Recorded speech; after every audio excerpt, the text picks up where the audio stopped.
The Steve Dangle Podcast with your hosts, Steve Dangle, Adam Wilde, and Jesse Blake. Let's go! And joining us today, Eric Engels with his Grateful Dead sweater on. Eric, thank you so much for coming on. It's funny after we did last episode talking about Brendan Gallagher and the stalemate that apparently was happening with the Montreal Canadiens.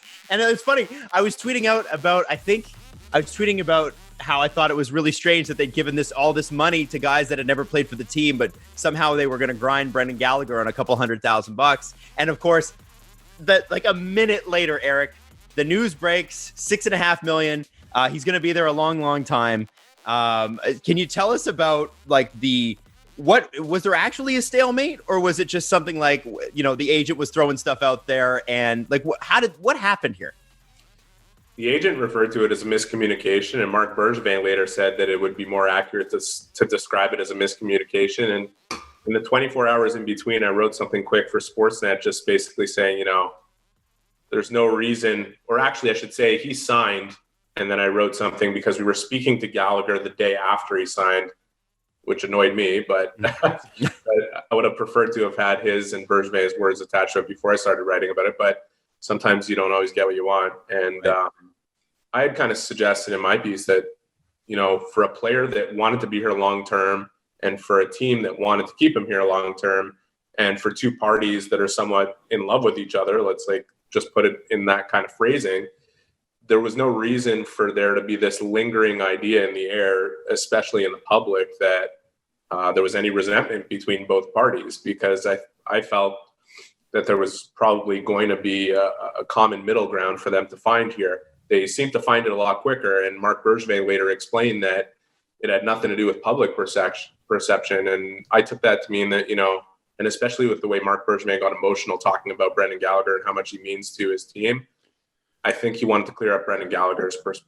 perception really quick. And, Gallagher said that it had run through his mind that he was starting to contemplate what life might be like without the Montreal Canadiens. And I think Marc Bergevin made a smart move, making sure they didn't think about that any longer. Wow. So we've had bad luck with breaking news in this show, but like our Mike Babcock one, for example, we talked about him all show. Yeah. Then he got fired, and we were like, now, wait a sec. Would we change anything that we said? And the answer was no. So we left it. Brendan Gallagher, as soon as I saw the news breaks, I'm like, we couldn't have been more wrong about anything. We had it. True. We had it completely blasted. He made way more money than we thought. Marc Bergevin turning the screws on him. He was crying. He was holding back tears. This dude who's like, the biggest meme about him is that he's jacked. But one thing that we did get right, we sort of talked about the religion of the Montreal Canadiens and all things with this team. It's not the same. It's not the same as the other 30. So what is it about Brendan Gallagher's relationship with Marc Bergevin that would drive Marc Bergevin to the verge of tears? Well, it's interesting because, you talk about saying things that you possibly regret. You guys know it was a really busy week in Montreal. So I was on the radio all over the country. Mm-hmm. And in being asked what I thought would happen with Gallagher, especially when I was called from Vancouver, they wanted to know what the story was and whether or not it was a possibility that the Canucks could trade for him. And I just said, listen, they're going to solve this. And it has everything to do with the way Marc Bergevin feels about Brendan Gallagher, is that, since 2013, since he's dressed in a Canadiens uniform, I've interviewed every single prospect that's come through the system, and all the ones that play forward say they want to play like Brendan Gallagher.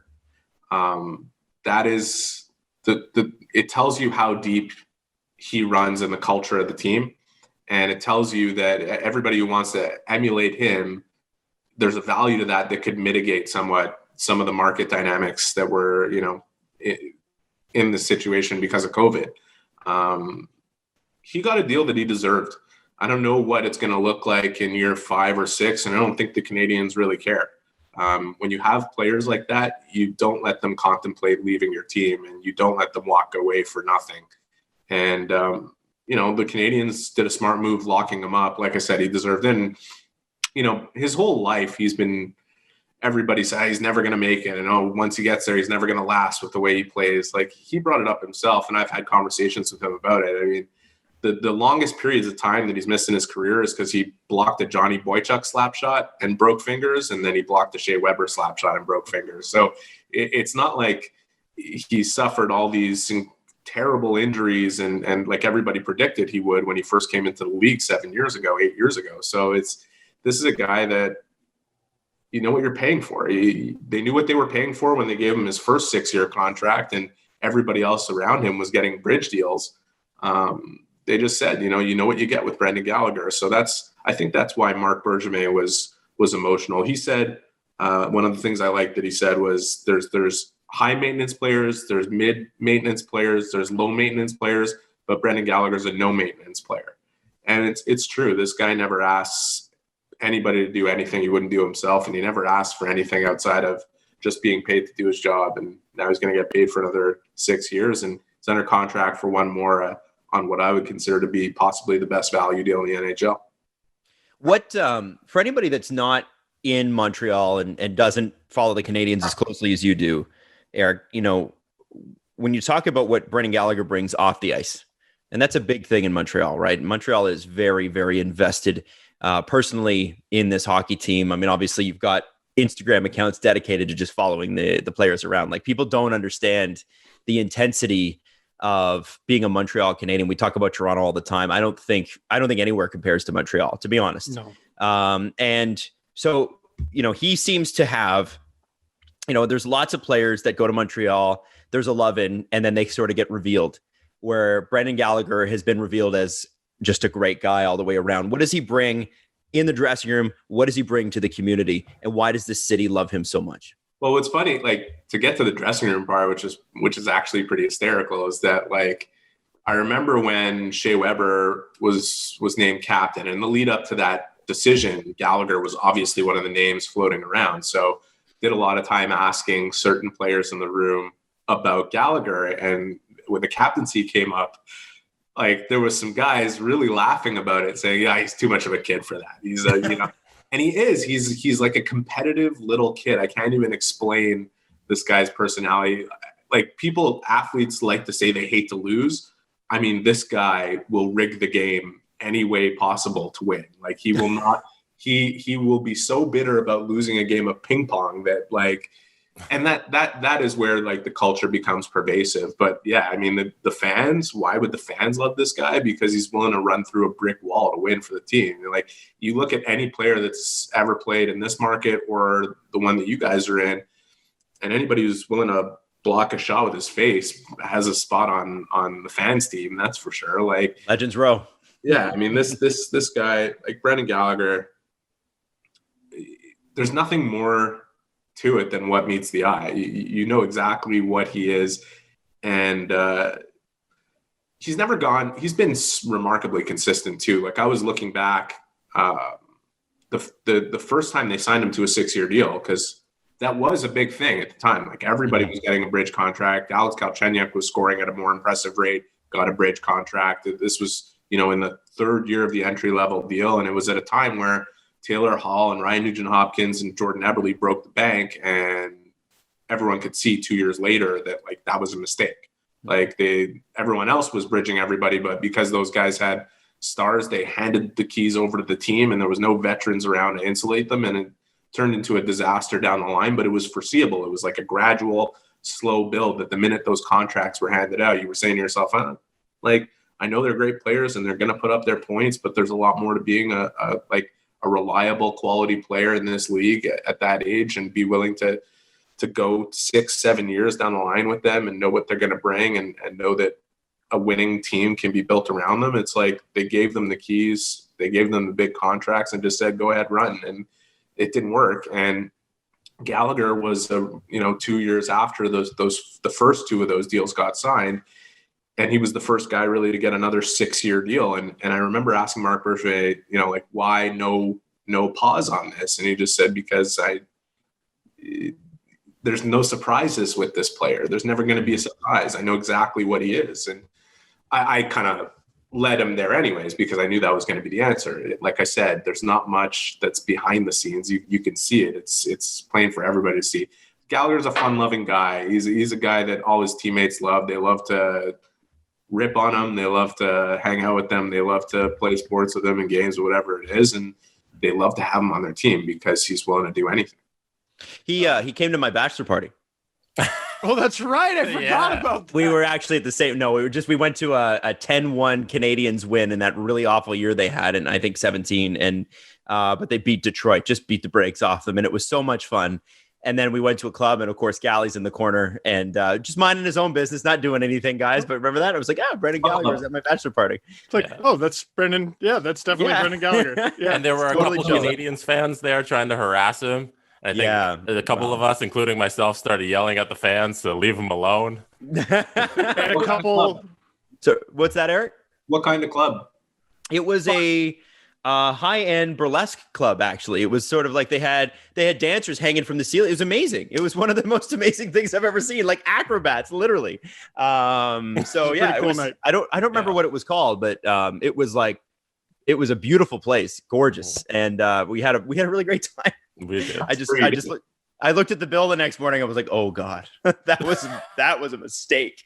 But we had a really great time. So yeah. I don't remember what it was called. Do you guys any idea? No. Called Adam's Really Fun Bachelor Party Place. Andrew Brookshire was there. He might remember. He was. We'll have to ask him. Ask him. What a random hodgepodge group that we had. It was fun.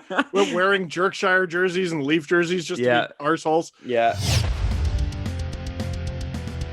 So this is something that we got to do with Chris Johnston last week, which we get to do with Eric Engels this week, instead of going back into Steve's memory, which is spotty at best, except for when it comes to things about hockey. Eric, we're going to go to you on the Kellogg's Frosted Flakes Selly of the Week. Obviously, we've got no hockey right now, so we want to know about the best on-ice goal celebration you have ever been present for. You've seen a lot of NHL hockey up close. What's the best one that sticks out in your mind? You go, oh my God, that was a magic moment. Okay, so I just want to qualify this because my favorite celebration has always been the Joe Sakic just skate right back to center ice. Like I'm not going to celebrate. This is what I do for a living. Like this, I've been there before. I expect to do this. Like that was classic for me, and I love that. I thought that was that was just the ballsiest, like best kind of celebration. But the funniest celebration I've ever seen was Eric Cole breaking down the wing, scoring a goal, going around the net, and the referee put his arm out to signify the goal, and Cole skated by and gave him a high five. I forgot about that. Yeah. That was great. I can't remember which team they were playing. He was with the Canadiens at the time. I can't remember how the goal went in, but I will never forget him skating by the ref and high-fiving the ref. It's one of the great moments of the last 2 decades. Ottawa. March 14th, 2012, if anyone wants to look it up. Was it in Montreal or in Ottawa? It looks like it was in Ottawa. Nope, it was in Montreal, sorry. Yeah, so I'm sure I was at the game, and that was pretty hysterical. That would have been about a year before this podcast started, right, Steve? We were 2013? Yes. Okay. Yes. All right. Just trying to get my bearings. Eric, that's a great one. I forgot about that. That was so good. And I forgot, frankly, that Eric Cole was a Montreal Canadien, and quite a good one. Yeah, some people would have liked to have forgotten that time. Wasn't a particularly good team. He put up 35 goals. He was I wouldn't say he was the most loved teammate as a member of that team. Some guys had a hard time with him. Okay. He put the puck in the net, that's for sure. Sure did. It sure did. And that's Selly. Got to give it to him for that one. Eric, so is this fair to say? Carey Price is the Montreal Canadiens' best player. Shea Weber is the Montreal Canadiens' best leader. And Brendan Gallagher is the Montreal Canadiens' identity. Does that make sense? Is that fair? Yeah, no, I actually think that makes perfect sense. It's very well put because the way they play, they're an in-your-face, relentless, annoying team to play against. And that's exactly what Gallagher is as a player. And they're good too. He is too.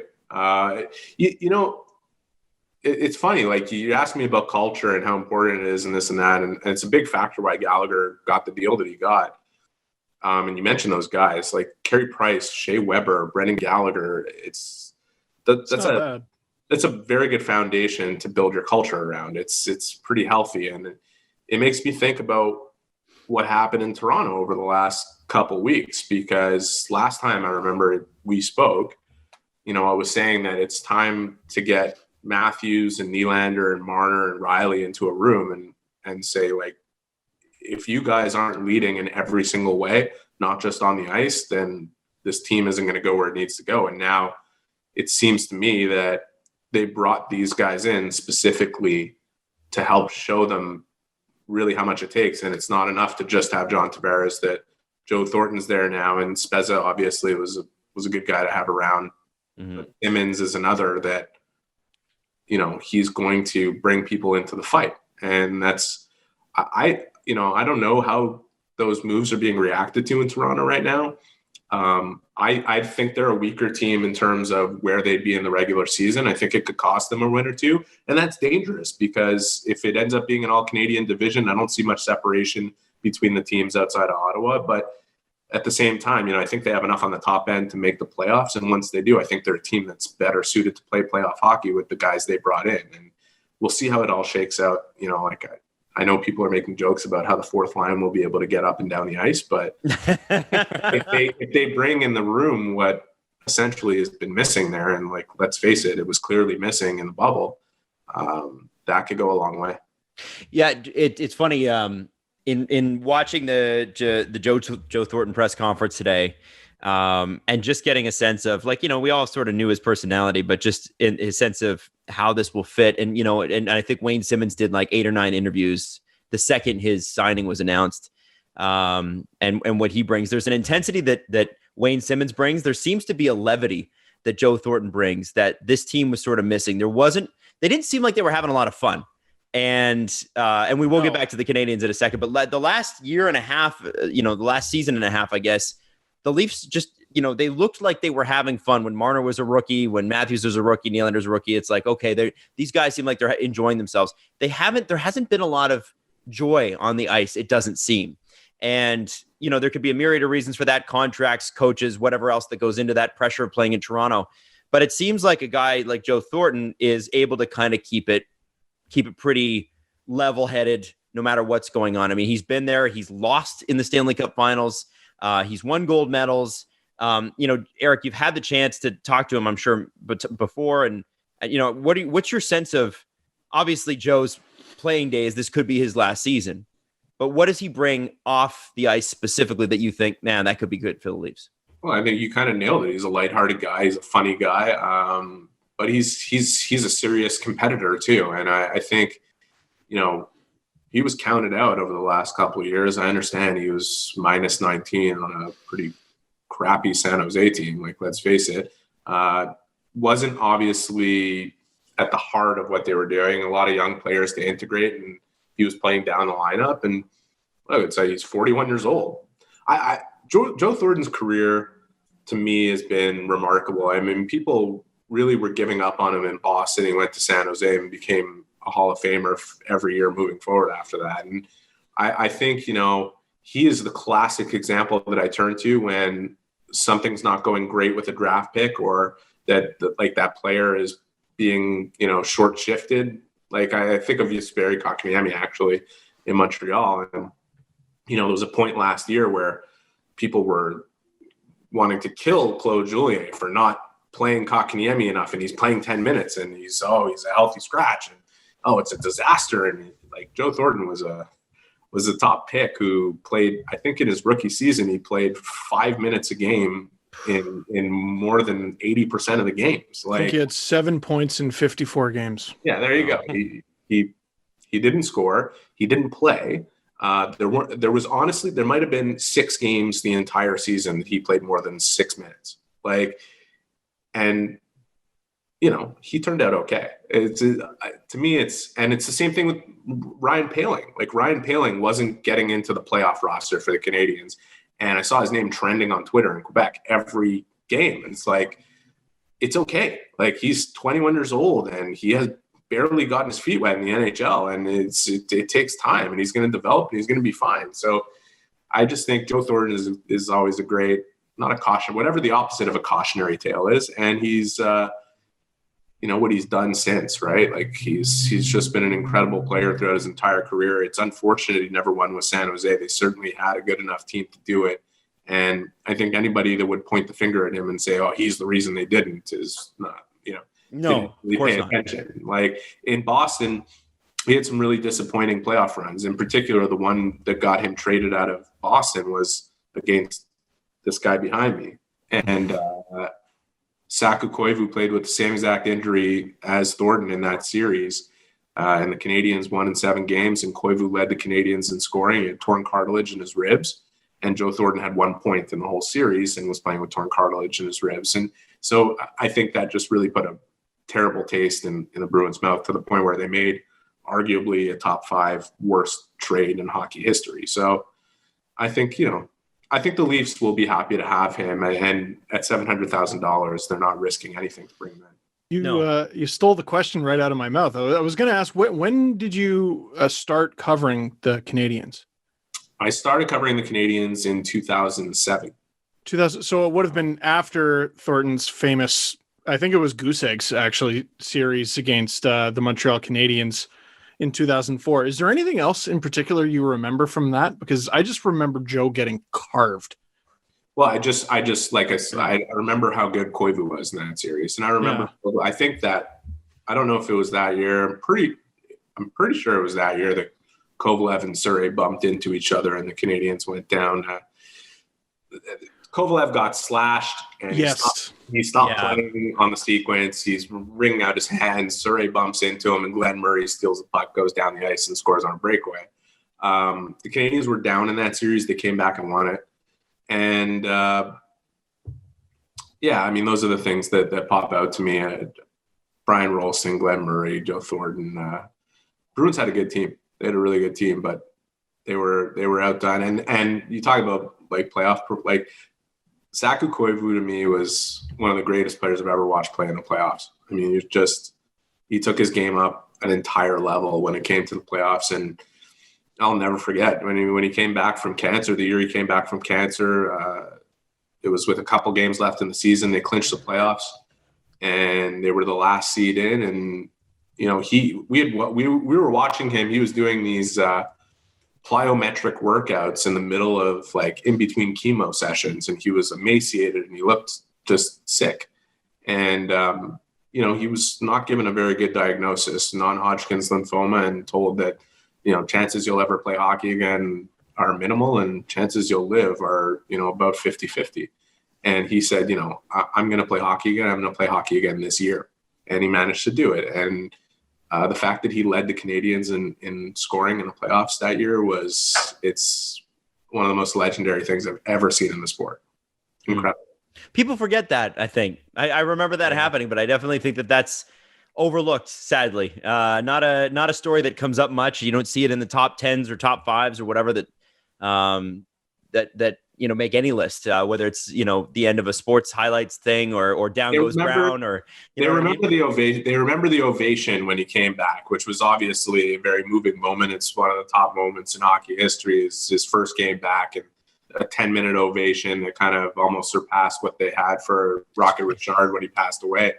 But what I'll always remember is that playoff series, that playoff run, and him leading them in scoring in the first round. I think he led the NHL in the first round of the playoffs in scoring. I think he was one of the top 3 guys, if not. It was. I'll never forget it. I don't think people in Montreal will forget it anytime soon. But he's a legend, and it's funny because it'll always be like a debate in Montreal as to whether or not he deserves to have his jersey retired. And how is that a debate? I'm surprised. Well, it is. I don't think he should. You look at the guys that have their jerseys retired in Montreal, multiple championships. They're all Hall of Famers. They're all, 1,000-point players. They're the greatest players that have ever played the game, pretty much. I wouldn't put Koivu in their class, but I would say I would put a statue of him outside the Bell Center.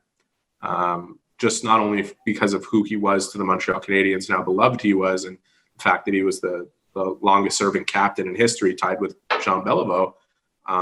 What he did as a Montrealer should be commemorated. He donated a PET scan machine to Montreal General Hospital at a time where you had to drive 2 hours out of town to get a scan for specific types of cancer. So that contribution, which came from his foundation, but also straight out of his pocket, to me, he's one of the greatest Montrealers of all time. So I think he should be commemorated that way. But the jersey retirement. So you wouldn't put him in the jersey retirement. Although honestly, even he says he doesn't belong there. So right. Like he doesn't really. You look at the names that are there. If you go through them, you can't compare his career to those guys.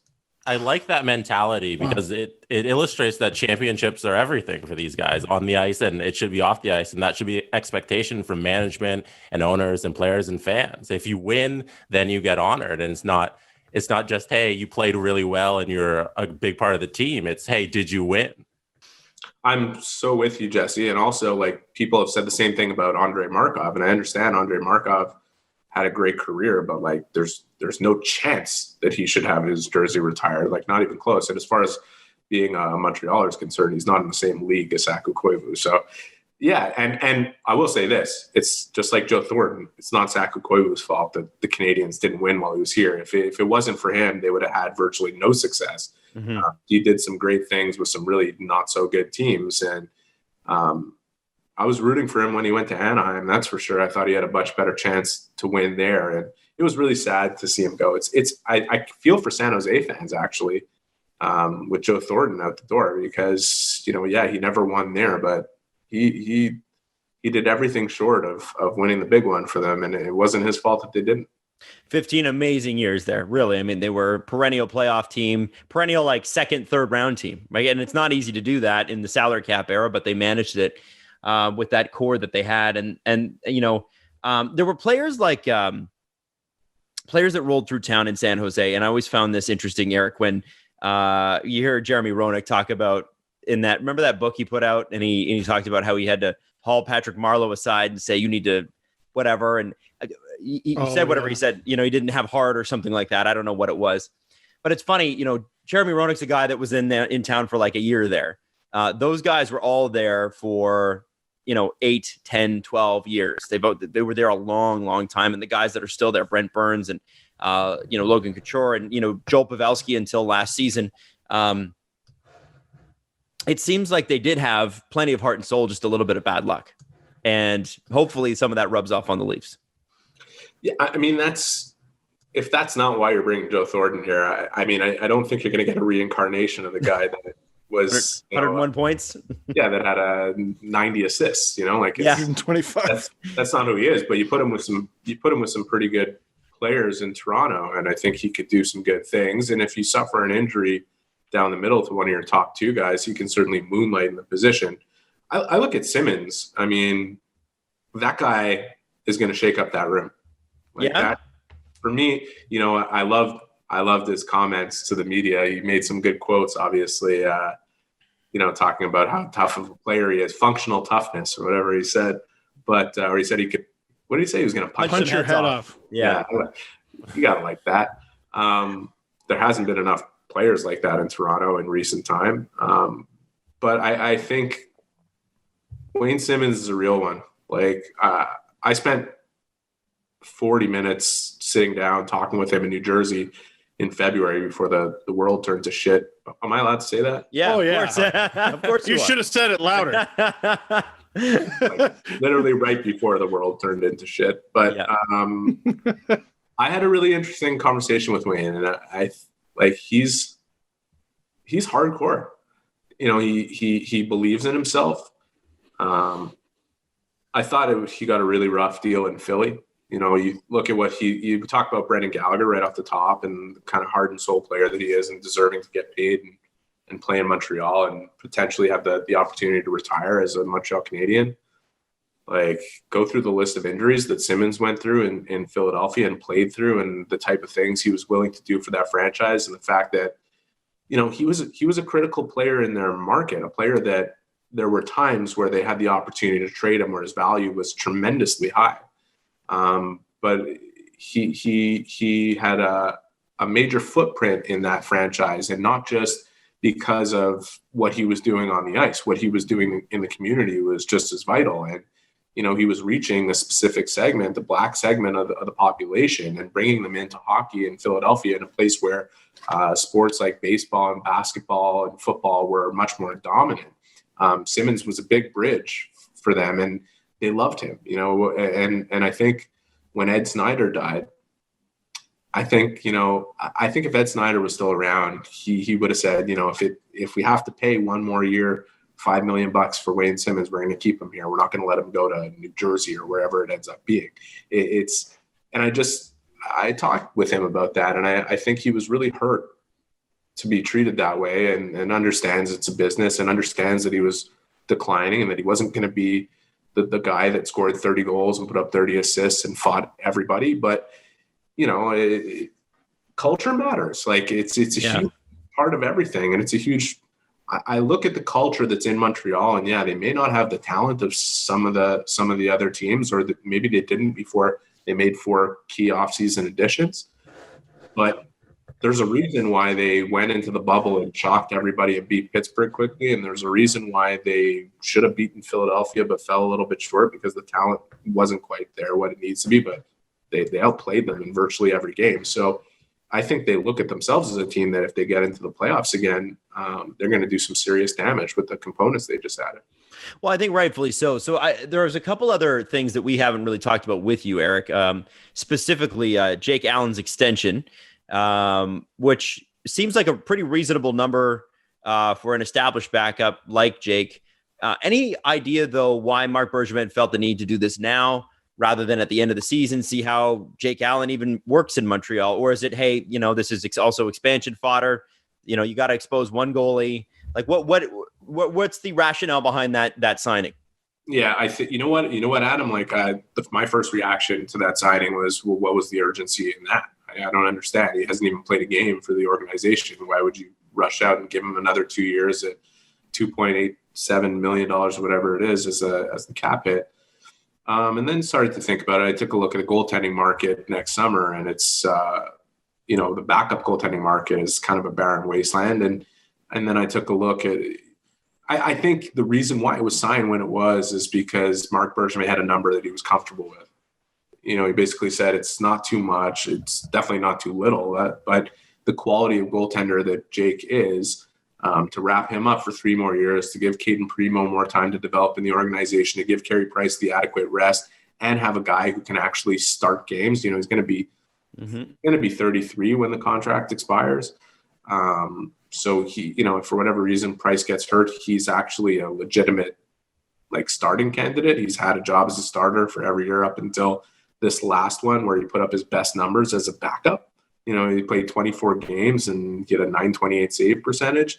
It's not a bad investment. It's a good insurance policy. If they end up losing him in the expansion draft, which I don't think they will, but they have to expose certain goaltenders, so he would be exposed. I think the guys who they will, they're probably going to lose Noah Juleson or Cale Fleury, a couple of young defensemen that will prove much more attractive to Seattle than a backup goaltender who could be a 1B type guy. So I don't think it was urgent, but it does address a need, and one that they don't have to go looking for next summer when they have to sign a bunch of other players. What if it was urgent on Jake Allen's part? Because everyone was talking this guy, he's thrilled to be in Montreal. He's thrilled to play for the Canadiens. I believe he grew up a Montreal Canadiens fan. Maybe you can correct me on that.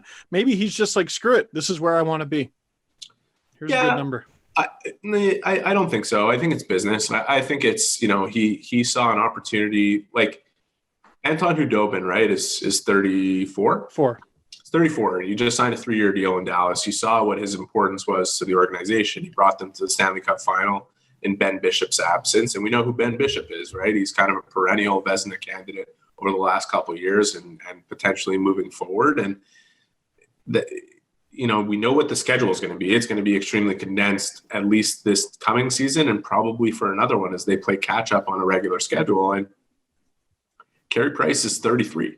He's not getting younger. You need, the fact that he started more games than anybody in the league this year was ridiculous. But it was out of necessity because they didn't have anybody to to relieve them and keep their hopes alive of staying in the playoffs. Because it's funny, right? Like the Canadiens had 2 8-game losing streaks before January. Right. And They did? yeah. Holy. Bad. But they were never out of the playoff picture. Like, No. The fact that they were still in it turned it into a situation where, well, now we really have to play catch up. And so the idea of resting Price became, there's no chance they're going to do that. You know, you see how important it is to have 2 good guys, and definitely saw it in Toronto last year. What do you? Oh, sorry. Tell me about it. That was the first thing I thought of when you said that. I'm like, yeah, maybe it's a good idea to get a good backup. What do you think? Because everyone's just sort of whispering about this. I want to have an actual conversation. What do you think about the idea of a 7-team all-Canadian division? Because the more I think about it, the more I'm absolutely in love with the idea. Yeah, I think provided I don't do anything stupid, it maybe provides me with a bit of job security. Well, I mean, we all do stupid things. I think Rogers Sportsnet might be interested in that, and they do have a say in how it gets settled. Yeah. I love the idea of the Canadian teams playing each other almost exclusively. I think it would be extremely entertaining, especially for the people of Canada who run this game and own it and are the reason it is what it is. But I wonder how the teams view it. Like, I wonder how a team like Montreal, who made all these improvements, because like it's a strong division. If it's it is that you're only playing in, like, I don't know how you guys see. I kind of see Toronto at the top of an all Canadian division, but like marginally. And even if it's debatable, or even if it's not debatable, whatever it is, like, what's the separation level between Vancouver, Winnipeg, Calgary, Edmonton, and Montreal? Not huge. It's not a ton. No. You can rank them however you want, but the separation is negligible. Yeah. Well, especially with Vancouver, yes, they got Nate Schmidt for a bag of pucks, but they still have holes to fill up front, I think. Like, I'm not sure Vancouver got better. They got worse. Like, there's not even a question. They got worse. They got worse. The thing is, they do have Elias Pettersson, and they have Brock Besser, and they have Quinn Hughes. Yeah. And like the Oilers, the Oilers made some good moves at the bottom end of their lineup to get some kind of depth, whereas they had, I don't want to say none, but certainly not enough. But can you, it's one thing to slog through the regular season on the backs of a couple of real racehorses here, Draisaitl and McDavid, but when it comes to playoff time, you can't win with just 2 players who are great or even better than everybody. It's not enough.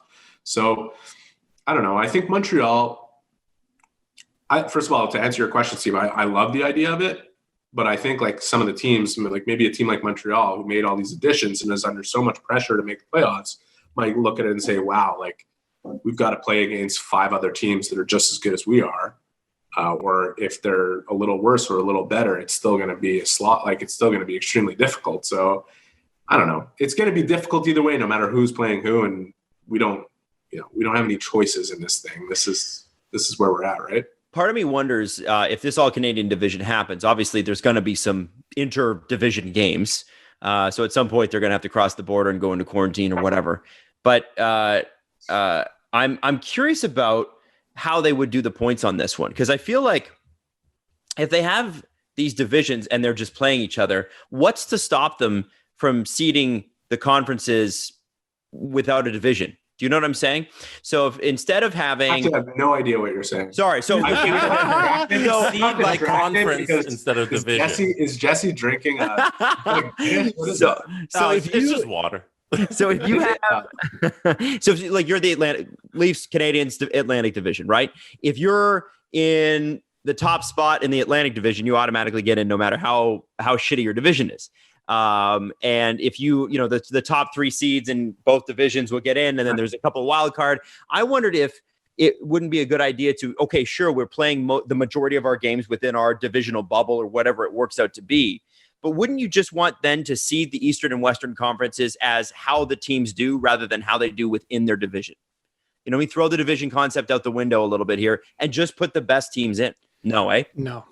Well, I think if they broke it into 4 regions and those regions are playing exclusively within that region against those 6 or 7 teams that are in that division, then the best way to make a playoff picture is the 4 best teams in each division go to the playoffs, right? Like, right.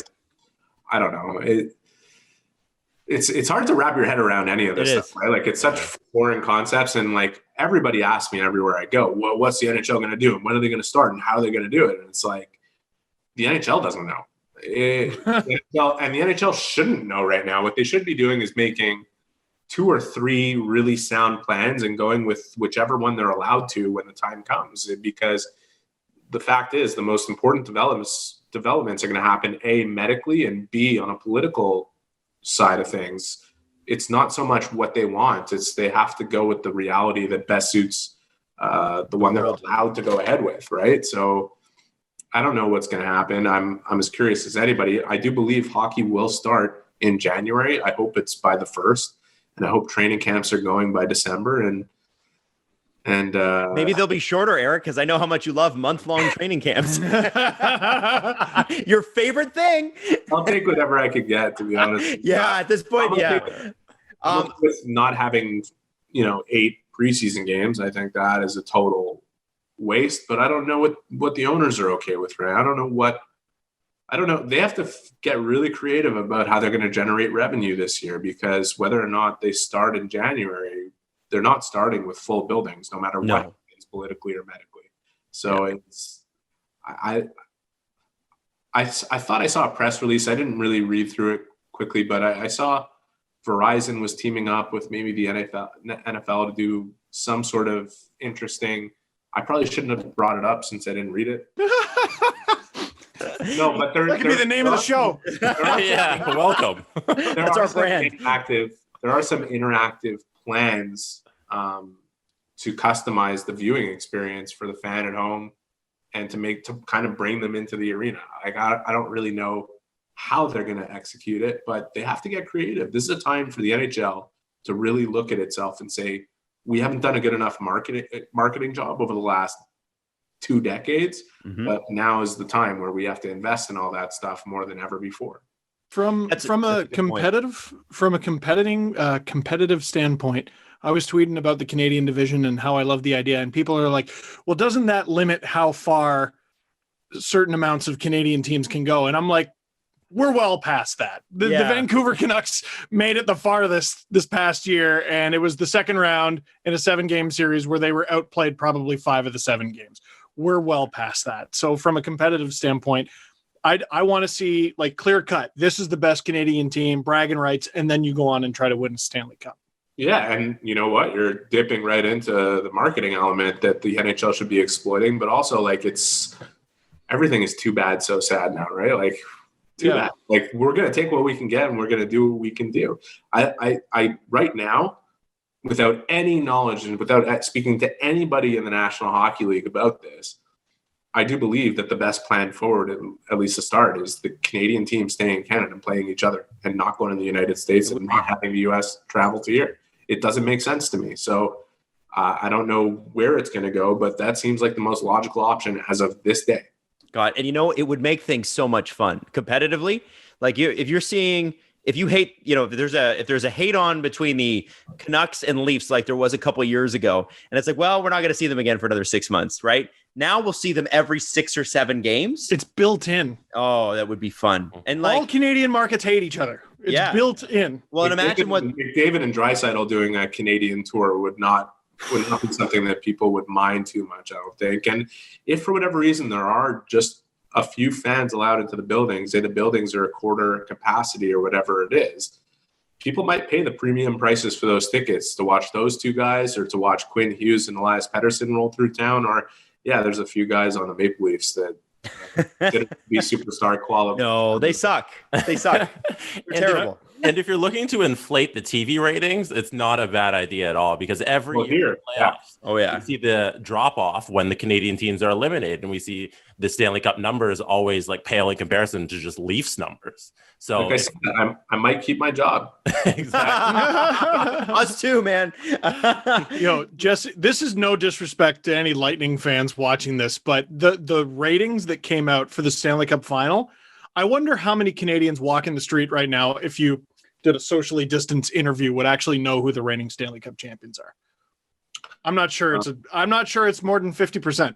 I don't think so. I love that series because I was the only Sportsnet analyst who chose those two teams to be playing each other in the final. Hey, good for you. Aren't you so clever? I had Dallas winning though, so. Oh, okay. Well, you had to pick Radulov. No, like, listen, they would have.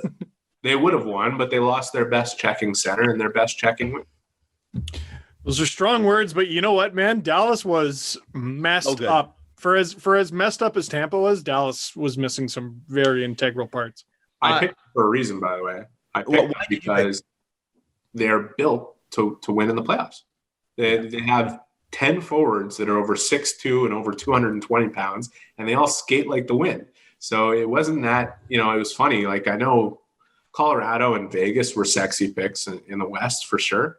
And the fact that Dallas beat both of those teams, Jim Nill is a damn good executive. And that's the way he built that team. He built that team with a bunch of huge, fast, physical forwards. And what they have on the back end is not bad, obviously, with Heiskanen and Klingberg and Lindell. And what a team. I thought the playoffs were absolutely amazing to watch. I loved every minute of it. And the finals, which unfortunately suffered for what time of year it was on, and two teams that ended up there and those types of markets versus some others, obviously. It is what it is, but the hockey fans were well served, at least the ones who we know or love the sport, got an unbelievable show. Yeah, I watched it. It was good. Built for the playoffs is such an interesting term because we're starting to see more and more that there's two distinct forms of hockey. There's regular season hockey, and then there's playoff hockey. And then every year we see that the Leafs kind of lack that way how to play. They don't know how to play the playoff version of hockey. And Dallas did it so well, like you said. Well, in Tampa, right? So, like, if you're in Toronto, you're watching what happened in Tampa. And they had superstar talent for the last 5 years, and every single year, there would be more analysts picking the Tampa Bay Lightning to win the Cup than any other team in the league. And why are people saying they won this year? Yeah, Braden Point was incredible, and Hedman was full value. But people are saying they won because they were willing to give up a first-round pick for a guy who had never scored more than 9 goals in a season, in Barclay Goodrow. Because they brought Blake Coleman in, because they built a checking line with Yanni Gourde that was about as fun to play against as going to get root canal. So I love that player. But that is, if you were Toronto watching that. So, like, how did people react to? I got flamed on Twitter for saying I really liked the Zach Bogosian signing in Toronto, as if people didn't watch this guy play in the playoffs. Like, right. I don't understand. Right. This is what. You're not building for the regular season and, how are we going to get 110 points this year?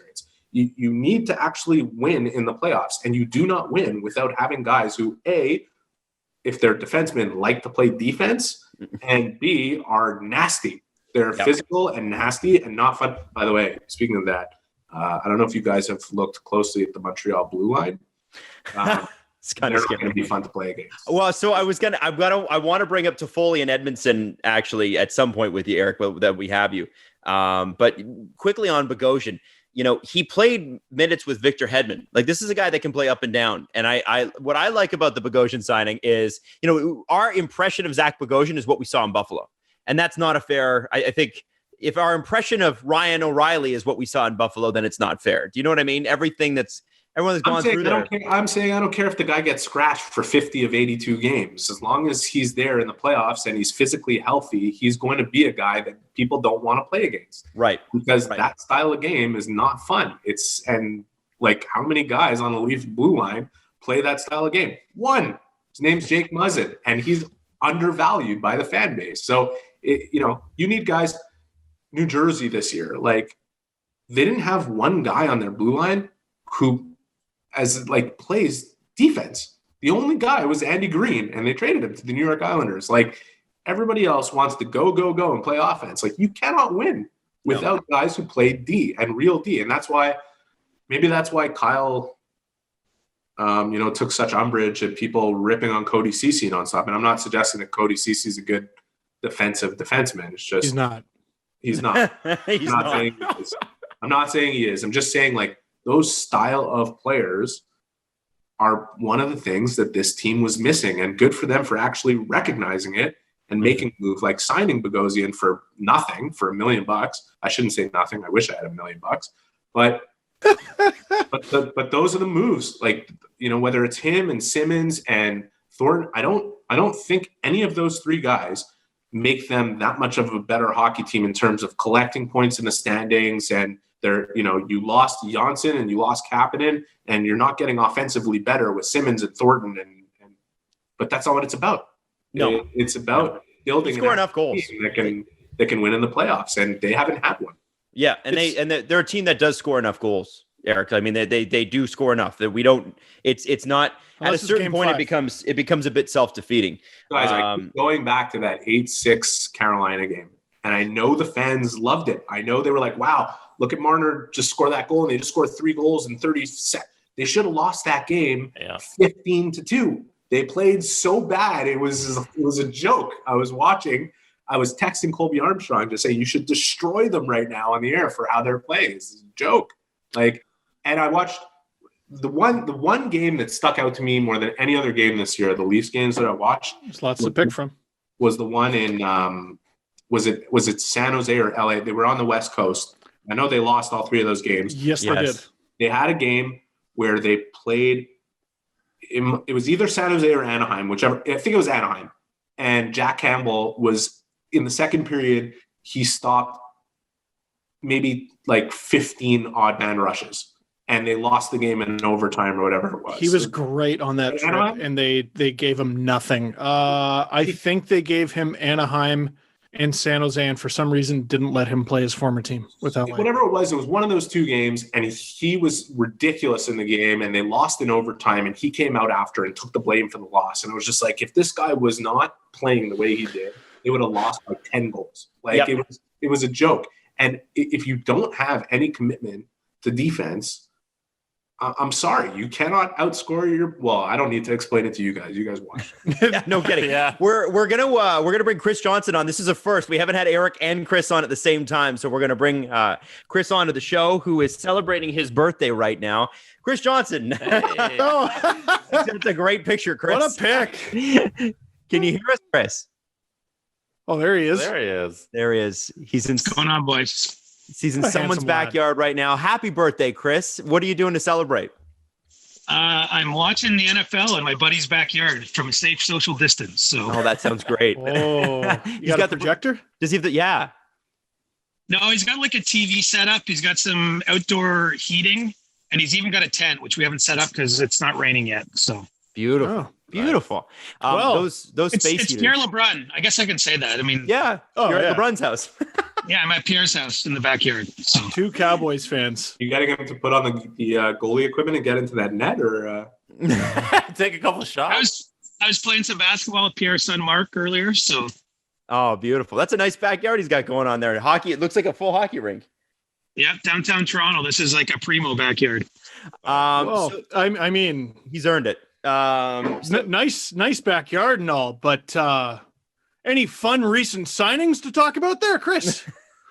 Well, of course we've talked about that, because there might be no bigger fan in the media of Joe Thornton than Pierre. So for him, this is like an emotional thing that's happened. Yeah, where did he hear about it first? Well,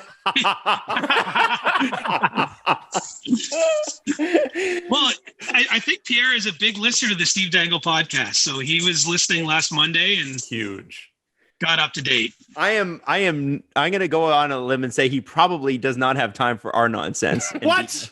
But I'm glad that Eric does, and I'm glad that CJ does. So CJ, one of the things about this Thornton deal that's really interesting, when we were sort of texting back and forth, and Eric, I'd love for you to weigh in on this too, is the fact that when you're over 35 and you sign a contract, there are performance bonuses that are that you can either have included or get rid of them. Basically, kind of like a rookie contract in reverse. Joe Thornton said, "I'm not going to take those." Can you tell us? Well, I guess there's no way he fits under the cap without him, but beyond that, it's a pretty big move on his part. No, I think so. And look, guys like Joe Thornton get those bonuses all the time. If you look back at the deal Justin Williams signed with Carolina last season, it was $700,000 base and up to $2.5 million you could make. Teams like those because you can push the bonuses ahead a year. So you can actually be over the cap in the current year and push any bonus money into the next season. But, in this case, I think the Leafs basically just went to Joe and said, hey, we have lots of cap problems. They're well documented. Look at, go to Cap Friendly. You can see what our issues are here. And if you want to sign with us, you can give us the most amount of flexibility by taking the league minimum. It's what Jason Spetz has done.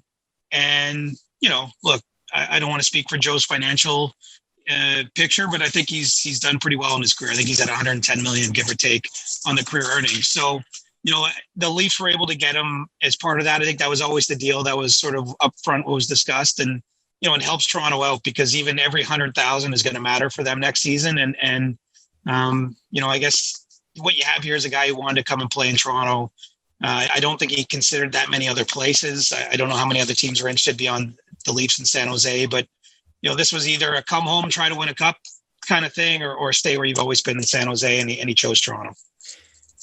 Do you think the reason he chose Toronto, and Eric, sorry, Eric, let me get your thoughts on that too. Do you think from a Joe Thornton perspective, you've interviewed Joe as well, and you've obviously tons of time with him. Is he the kind of guy that when he comes to the city, is it?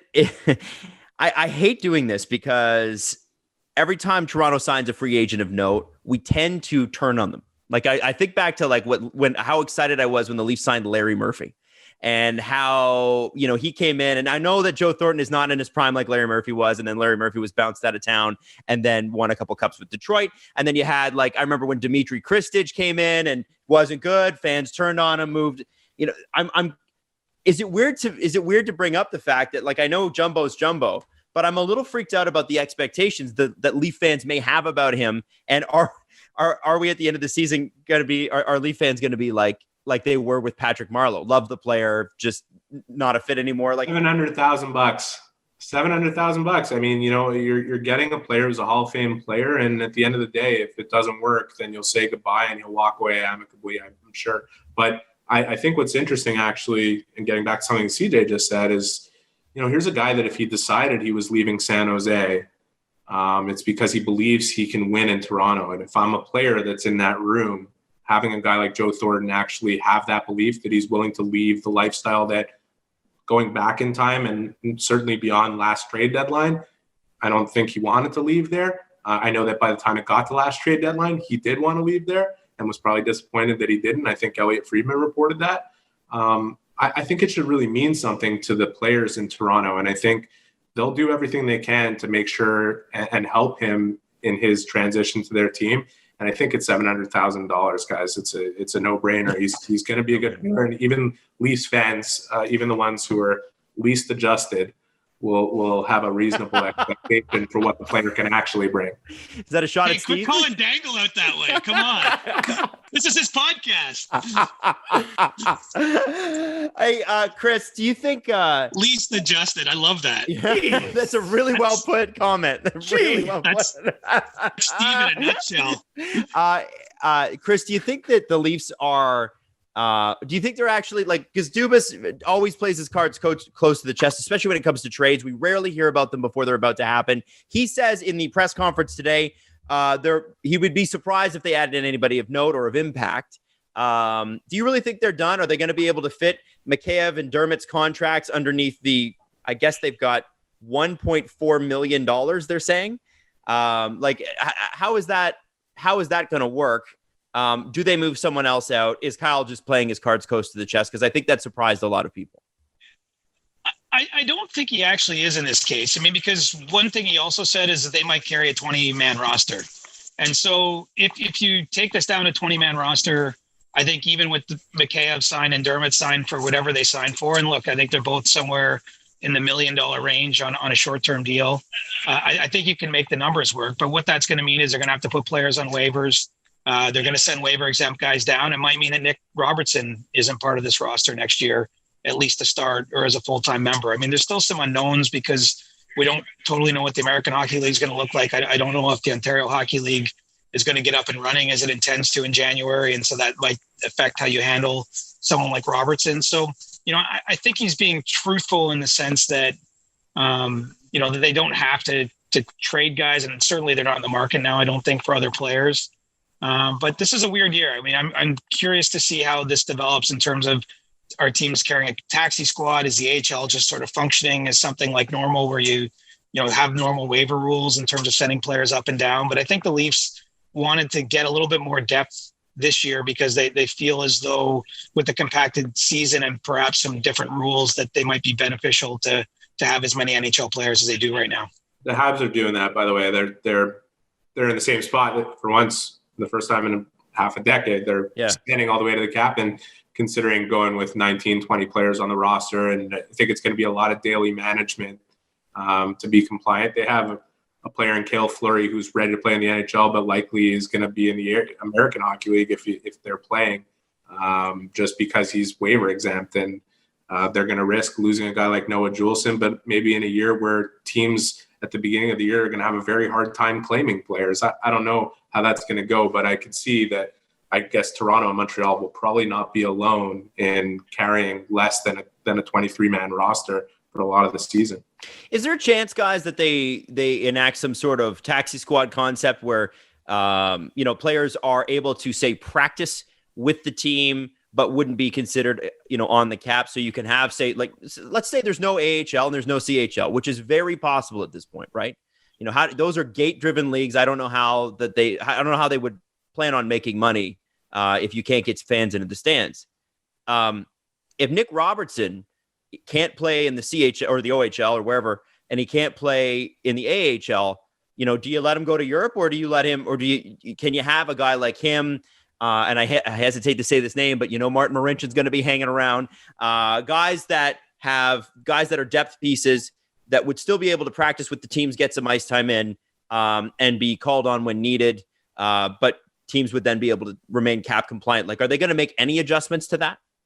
Well, you're talking about the great unknown here. I mean, I wish I had a crystal ball. I wish we knew what the season was going to look like, what this was going to look like. One thing I've heard discussed that I think is very possible. I mean, look, we all know the All-Canadian division is basically a lock, if only just because the government's forcing it on the NHL. It's not that the NHL feels that this is some perfect solution to any problem, but if you can't have American teams travel into Canada, then you have the Canadian teams play each other. Well, I think one thing that's been discussed is to have the AHL teams essentially travel with their NHL teams and play at the same time. So if a team like the Leafs goes to Vancouver, you bring the Marlies with them, and Vancouver's going to have the Utica Comets have to be in Vancouver now because you can't have teams operational in the U.S. When you want to call players up, and likely the Marlies will play the Comets as part of that same series, whether it's earlier in the day or on the off day between games or what have you.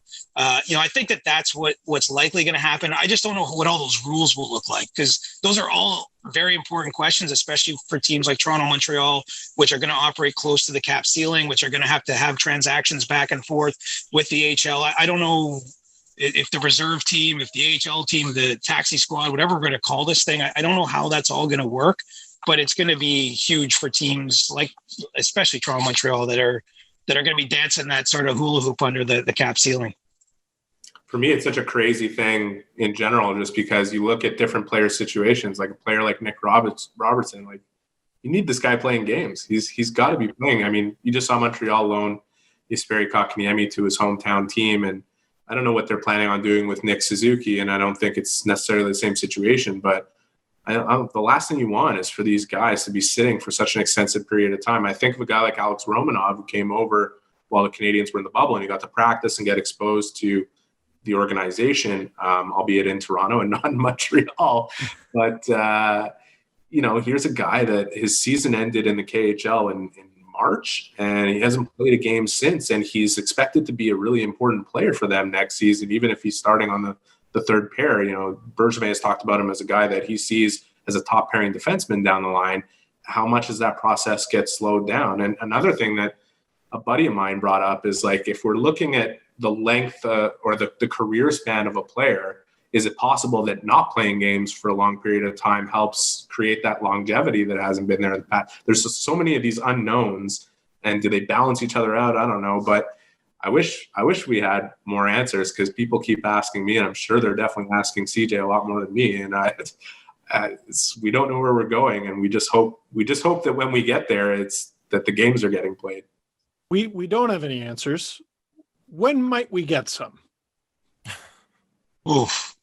Well, Okay. All right. Cool. Cool. Because you have to work backwards, right? And like that's how this always works. I'm expecting the next season to start around February 1st. So that would mean if that happens, training camp has to open by January 15th, give or take. We're looking at roughly 2-week camps, maybe 3-week camps. So then at what point, if you again work backwards with me, when would the league have to let the players know they have to be at training camp by January 15th or January 8th? That's somewhere around the start to the middle of December. I think that's when the answers are coming. Honestly, the league and the PA have a meeting scheduled for this upcoming week to start talking about these things. Like, I don't think they're out of conceptual stage yet. Everyone's aware of what this might look like and what could happen, and a lot of the things that Eric and I are discussing here, but no one has actually put any roots down and made decisions. And so I'm thinking we're not going to hear until mid-November to early December, and maybe even a bit later than that, what's going to happen with the next season. So we're kind of in this weird nuclear fall where I just think it's going to get really quiet for the next month. Honestly, there's still a few free agents out there. There's some trades that'll be made, but other than that, I think it's going to be a quiet next 4 to 6 weeks. And then hopefully by somewhere around the start of December, a plan starts taking shape and we can start looking forward to the next year. You got time. You should run a marathon. Yeah. I might just do that. We'll see. CJ, it's your birthday. We want you to get out of here. But one more question before we let you go. If you are Kyle Dubas right now, how are you grading yourself this offseason? Did you get all your goals accomplished? Based on what your goals were from the outset, what would you give yourself? A, B, C, D, F? Well, Kyle's probably hard on himself because he's a young high achiever, but I think it's a B and maybe even a little bit above that. I know that they feel good about what they've done, but anyone who's been in pro sports enough, anyone who's run a fantasy team, like my football fantasy team is breaking my heart here. You think you do a good job at the draft and then it doesn't always work out. So, I think that they're not doing any touchdown dances in the offices, but, I think that they managed to get some players on cheap contracts that they feel are going to change sort of the conditions around what the young stars have to deal with. And I know everyone wants to make fun of that online and all of us believe in analytics to a certain degree, but I think what the Leafs feel is that they didn't have enough veteran presence around their young stars these last couple of seasons. They saw what happened in Dallas in particular, where the additions of Joe Pavelski and Corey Perry and some other players there, made things better for that team when it came to the playoffs. And so that was the bet they made. And they brought a lot of these guys in on reasonable deals. I think they bet on value with someone like Jimmy Vesey. If it doesn't work out, much like Joe Thornton, how mad can you really be? It's a $900,000 contract. They can send it to the minors. It doesn't impact their cap if he isn't on their NHL team. And I think that they are cautiously optimistic. They think their team's good enough to win, honestly. They felt that about this year, and everyone's going to laugh at them until they do it or not. And so I think that Kyle feels good about where the team's at, and I think he's happy with the offseason because they didn't know for sure they're getting Joe Thornton in particular. That's come to pass since we talked about it last week on the SDP. But it's been a good few weeks, I think, for the Leafs, a team that didn't have a lot of cap money to spend, and we'll see how it works out. Well, Chris, from all of us, thank you for your time and happy birthday, and enjoy number 29, man. You're getting older now. It's crazy.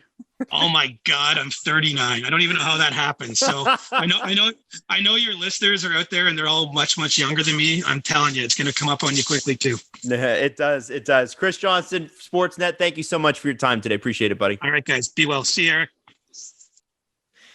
Eric, I got to ask you about Joel Edmundson and Tyler Toffoli. And I want to start with Edmundson because he happened first. And you kind of mentioned it before we brought CJ on about how they're not going to be a fun defense group to play against. And they weren't before. Like it's not fun to play Shea Weber at all, ever. But Joel, have you ever tried throwing a broken stick at Jeff Petrie? It's awful. Never works. It's true. It's so true. But yeah, especially, do that when Hutch is in net for sure. Definitely a good move. But I do want to know, what does Montreal love about him? This is another guy that has not played a game for the Canadiens. Played obviously very well with Carolina, and it seemed like somebody there was going to be the odd man out, so it happened to be him. What does he bring to this roster? Do you like the signing? And long term, do you think he's a fit in Montreal?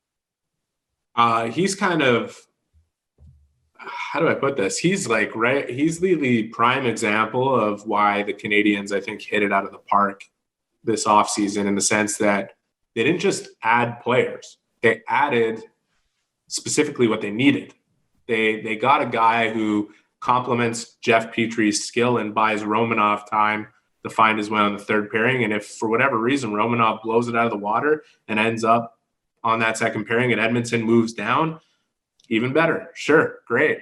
Here's a player that the analytics don't look that favorably upon, but he's a player that is 6'4", and he plays like it, and he skates really well, and his puck movement is not his best asset. And I think you look up and down the Canadiens' blue line, that's not their best asset either. But they play in a system where the play is to get the puck up the ice as quickly as possible. You won't see them making a ton of D-to-D passes. It's go north as much as they possibly can, whether it's off the glass, off the boards, or through a direct pass.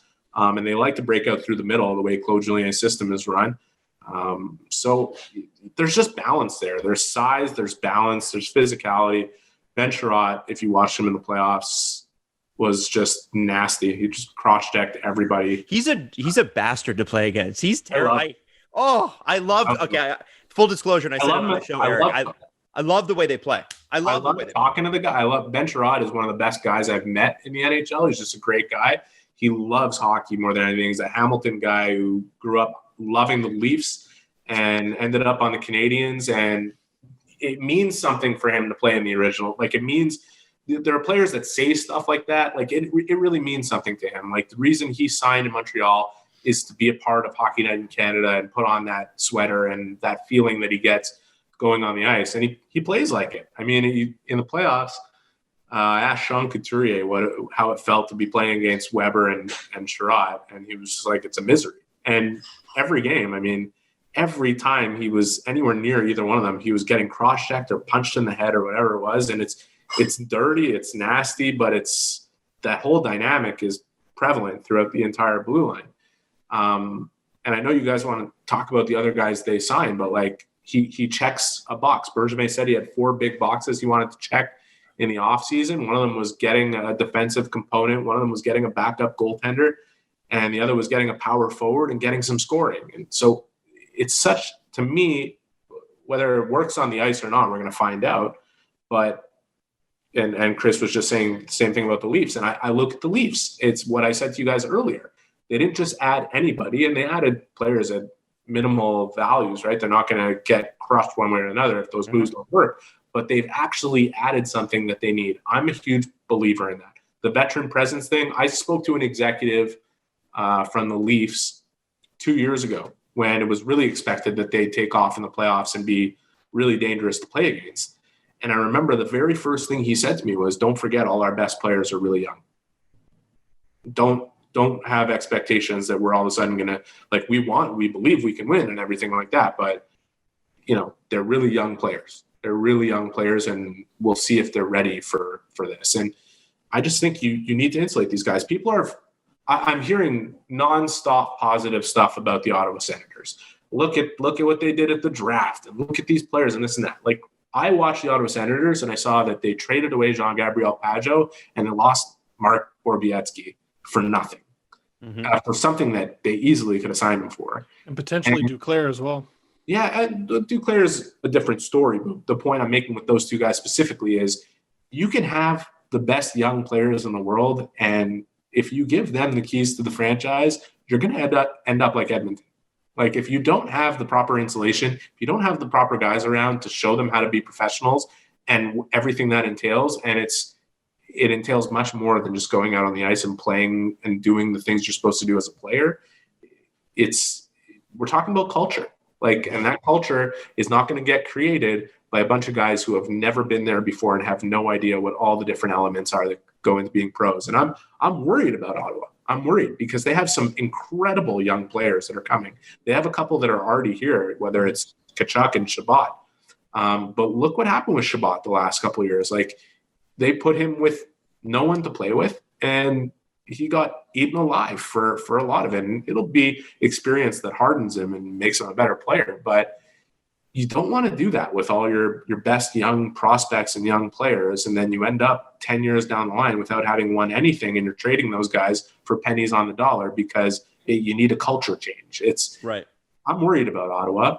And this is the reason why I like the moves that the Leafs made this offseason. It's the reason I like the moves that the Canadiens made, because they already have that culture and now they're adding talent. So I think that's essential. I don't believe in the strip it down and go full rebuild kind of model. I don't think it works. I think Boston set the template for the way to do it. And you have a core that has that culture instilled already, then you just keep adding pieces to it, and you work away on the fringes until you find what you need and continue to draft and bring in that young talent. And I'll say it again. I'm worried about the Ottawa Senators. I know there's a lot of positive that came out of this offseason for them, but if they don't start putting a value on players like Pajot and Borowiecki, then what's going to happen with all those young players? It's funny that you bring up Ottawa now, because now that I'm thinking about it, I mean, they are a bit of a wacky organization for a variety of reasons. There's a way to describe it. Top down. Yeah, top down. And we acknowledge that. Listen, I think one of these days we're going to realize that Pierre Dorion actually does an amazing job. It's just the parameters that he has to work within. He's a great amateur scout. Oh, yeah. Yeah, the parameters he has to work within are kooky. But all I can think of is the Between Two Ferns interview that Boro had to do a couple years ago. And I can't help but feel like he was just like, I'll jump on this grenade. Who's there to jump on grenades now for the Ottawa Senators? Exactly. And who's going to be there to do it when the expectations start to rise? Yeah, right. And you guys have seen it for 3 years straight in Toronto. It's not that easy. Pre-Tavares, this was a team that their very best players did not have that type of insulation, and they had a shockingly great season and went to the playoffs. And they got barely made it. They got beat in a heartbreaking way. They barely made it, but they made it way ahead. Wait. Well, that was Washington. Washington was okay. No, Boston was fucking brutal. It was heartbreaking though. You guys. I mean, if anybody's going to get it, it's you guys. You guys are going to understand. It's this year. Just look at this year specifically, right? Mm-hmm. Tavares, and we talked about this last time I was on with you guys. Tavares, his leadership on the ice, if you're not following that guy, something's wrong with you. But, and I'm not in the room with him, so I can't speak to what he's like in the room, but I have come to know his personality quite a bit. He's a subdued guy, and I don't see him as the guy, walking up to Marner or Matthews or Nylander or whoever and getting in his face and screaming at him. I don't think that's happening, but yeah, I like the way you put that, Steve, of falling on who's going to fall on the grenades. What did Borowiecki sign for? He's a 2-year deal, $2 million? $4 million bucks. Yeah. Come on. He would have been great. I think Toronto would have loved if he shot right-handed. I'm sure Toronto would have loved to have picked him up this year. Because he's the exact type of player that they were looking to add. There were rumors. There were rumors. Yeah, that was out there. Yeah, I don't know. I don't think Kyle was going for it personally. They hit the cap floor yet? I spoke to Ottawa. Probably well, not. so that the thing is, and I want to. You talked about culture, and I want to do a little quick compare and contrast with Montreal and Ottawa, Eric, because the one guy we haven't talked about is Tyler Toffoli, which to me, of all the hits that Marc Bergevin managed this offseason, to me that's a home run. 4 years of this guy, less money than per year than he was making previously. And frankly, another sort of power scoring forward to go along with Andersen and Gallagher. And I mean, he's been a very, very consistent player. And it's crazy that, that he's the hole that Vancouver is now going to have to try to fill. What do you think Tyler Toffoli brings? And then I want to get to Ottawa after that, because I do want to ask you a little bit more. They just made a signing as well. Versatility. The fact that he signed the exact type of contract that you want to give to a player like that instead of the ones that we've seen go to players like that. That's the upside of a very terrible situation with the pandemic affecting side. The money wasn't there for him, like the contract that he wanted wasn't there for him. And I don't think anybody else was offering the type of term that Montreal did. So they got him and they secured him. What he brings is putting people in the right chairs, and he brings a balance and depth to with Andersen and him both there now. A player like Jonathan Drouin, who's, he took a big step last year, but then was inconsistent. And then, he was disappointing in the playoffs. And then all of a sudden he was great with Nick Suzuki. Like, if you're inconsistent this time around for a game or 2 games, guess what? You're not going to play on the first line or the second line. You're going down and somebody else is moving up. Like, that's what the Canadiens didn't have. If you look at the main reason they missed the playoffs before they were actually gifted an opportunity to play there, they had Byron out and Drouin out, and it sunk their entire team. I mean, that shouldn't happen, but it did. And it did because they didn't have the proper depth to deal with the injuries or with inconsistency from certain players. And now all of a sudden they do. And I just think Toffoli, I loved what I saw from him in the playoffs. I didn't know much about him on background in terms of what kind of character he is. I spoke to Nate Thompson, who's one of my favorite people in the NHL, and just said, what kind of teammate is he? He played with him in LA. And he said he's a great teammate, great guy. I trained with him, very dedicated.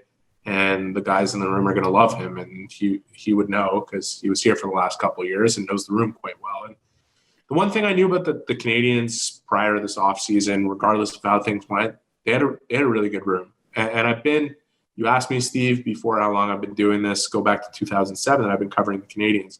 I've been in 13 of their rooms. And the one they got going on, even this last year where things were not going well, is a really healthy dynamic. And I think it only got better with the guys they brought in. So, and that's what happens when you have Carey Price and Shea Weber and Brendan Gallagher and Philip Deneau, who we didn't even mention. There's some such quality character guys, and people overrate that, but I don't. I've just been around hockey too much to know what it means. And that's why I keep harping on what Toronto has now and what Montreal has and what Ottawa's kind of missing, and just walk out the door for free. Perception's a funny thing, because my perception of the Montreal Canadiens has nothing to do with the team that finished 24th and everything to do with the team that took Philly to 6 in the bubble. Yeah. Right. Have the Montreal Canadiens dramatically changed course, you think, from, let's say, March until seeing the result in the bubble? Yeah. Yes. And the biggest reason for that, and I think people automatically point to Suzuki and they point to Kotkaniemi, and they're not wrong. Obviously, when you have 2 young centermen suddenly at the foundation of the team being who at their top end people would expect they could be, that's a huge difference. But it was just as important for everyone to see what Carey Price looks like at his very best and what Shea Weber looks like at his very best when the chips are down. Those, like, honestly, for the 2 rounds that they were in Toronto, there was not a better player than Shea Weber in the playoffs. And if there was, his name was Carey Price. Like, Shea Weber was, I was at those games. I mean, he was just an animal. He was just an animal, and he was putting up points and scoring key goals, and he was just everything that has been said about Shea Weber about how you don't want to play against it. Like, it was a nightmare playing against him. The Pittsburgh forwards, you could tell that they wanted to have nothing to do with him. And Price, maybe that's the biggest reason why they're transformed here is what Price showed.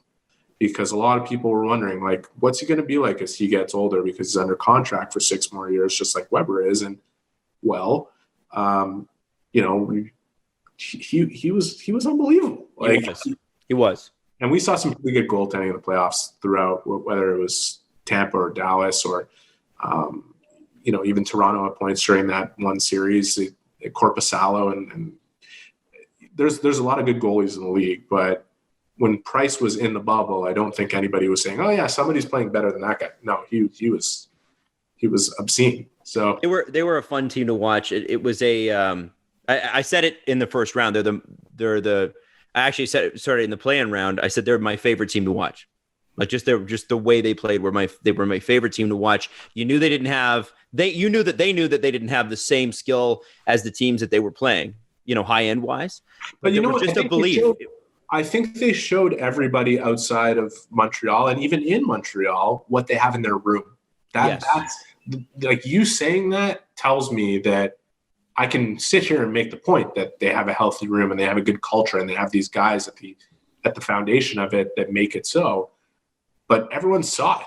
They saw it on the ice because nobody was looking at their roster and saying, "Yeah, these guys are going to beat Pittsburgh." They're going to like. I thought it was a 3-and-out. I bragged about picking Dallas and Tampa in the final, but I had Montreal winning one game in the Pittsburgh series, not beating them in less than 5. Yeah.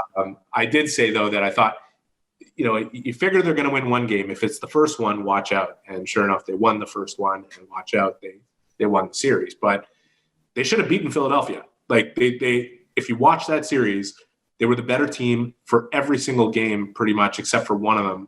So they lost in 6. So 5 of 6 games, they were the better team. But not only that, the reason I think they should have beat Philadelphia is because their style of game was the one that was being played in that series, not Philly's. And I think that's the reason why Philly lost against the Islanders.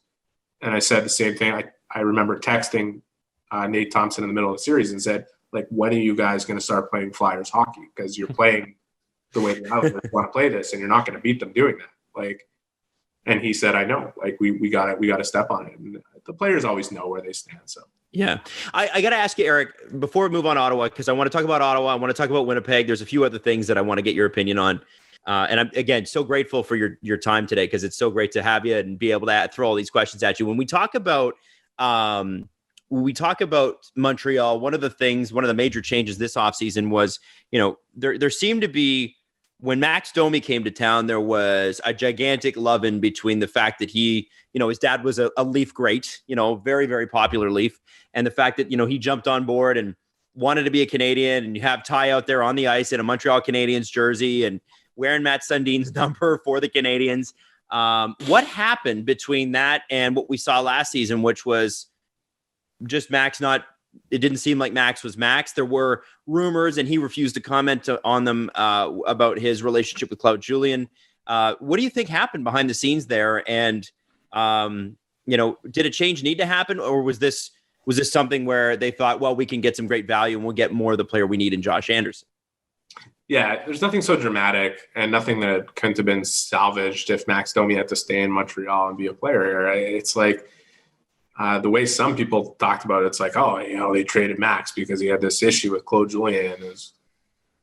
They traded Max to get Josh Andersen. That's why they traded Max. They traded Max because Jesperi Kotkaniemi and Nick Suzuki emerged up the middle and proved to be better options as top 2 centers, and he certainly wasn't going to take Phil Deneau's job away from him. So if they're going to keep him, he's got to play on the wing. And then they're in a situation where they got to pay him, even on a short-term deal like the one he signed in Columbus, which walks into free agency. It's getting over $5 million. Are you going to continue to pay someone to play where they don't belong?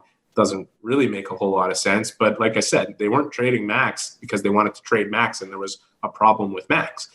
They were trading Max because they had a chance to get a player in Andersen who fills a box that has been vacant since 1994. They haven't had a player that looks and plays like Josh Andersen since John LeClair was in their roster. So, I think the fans love Domi. He brought it, very passionate player. I really have a lot of respect for Domi for the way he plays and how much he cares. And his teammates in Montreal absolutely adored him. They loved him unconditionally. As far as what happened with him and Claude, like I said, those 3 centers were kind of immovable, and they wanted to get a 4-line situation going. So they plugged him in on the 4th line center and said, okay, let's roll our lines. The only way we could beat a team like Pittsburgh or Philadelphia. And, it's kind of hard to get a guy who scored 72 points a season ago and ended up with 44 and 71 games, which is nothing to sneeze at, 17 goals, and say, hey, you're our fourth line center now all of a sudden. And not only that, like if you're Max, like with respect to Jesperi Kotkaniemi, like, he sucked this year. He had a brutal year. He'd be the first guy to tell you he had no business being and playing, gaining more trust with the coaches and playing more ice time with the way he was playing. And it was injury riddled. There was a lot of stuff that was out of his control. He came to camp with an injury and then got injured early in the season, then got injured again. And it was a rough year. But if you're Max Domi and you show up to training camp after getting assurances that you're going to be safe as a type 1 diabetic in that kind of environment, and you're locking yourself in and taking a big risk, and just because you were gone for a week, all of a sudden Kotkaniemi came to camp and he looked great and he's in your spot, are you going to be thrilled with the coach? Like, I don't think so. And if you are a player that's happy about that situation, there's something seriously wrong with you. And then I would suggest that you should be the type of player that a team wants to trade away just for the sake of trading them away versus to actually fill a need that you have. So all that said, it would have been easy to resolve had he stuck around here. They would have said, Max, we love you. We know what you can do. We'll find a way to get you where we believe you should be, which is in the middle of the ice.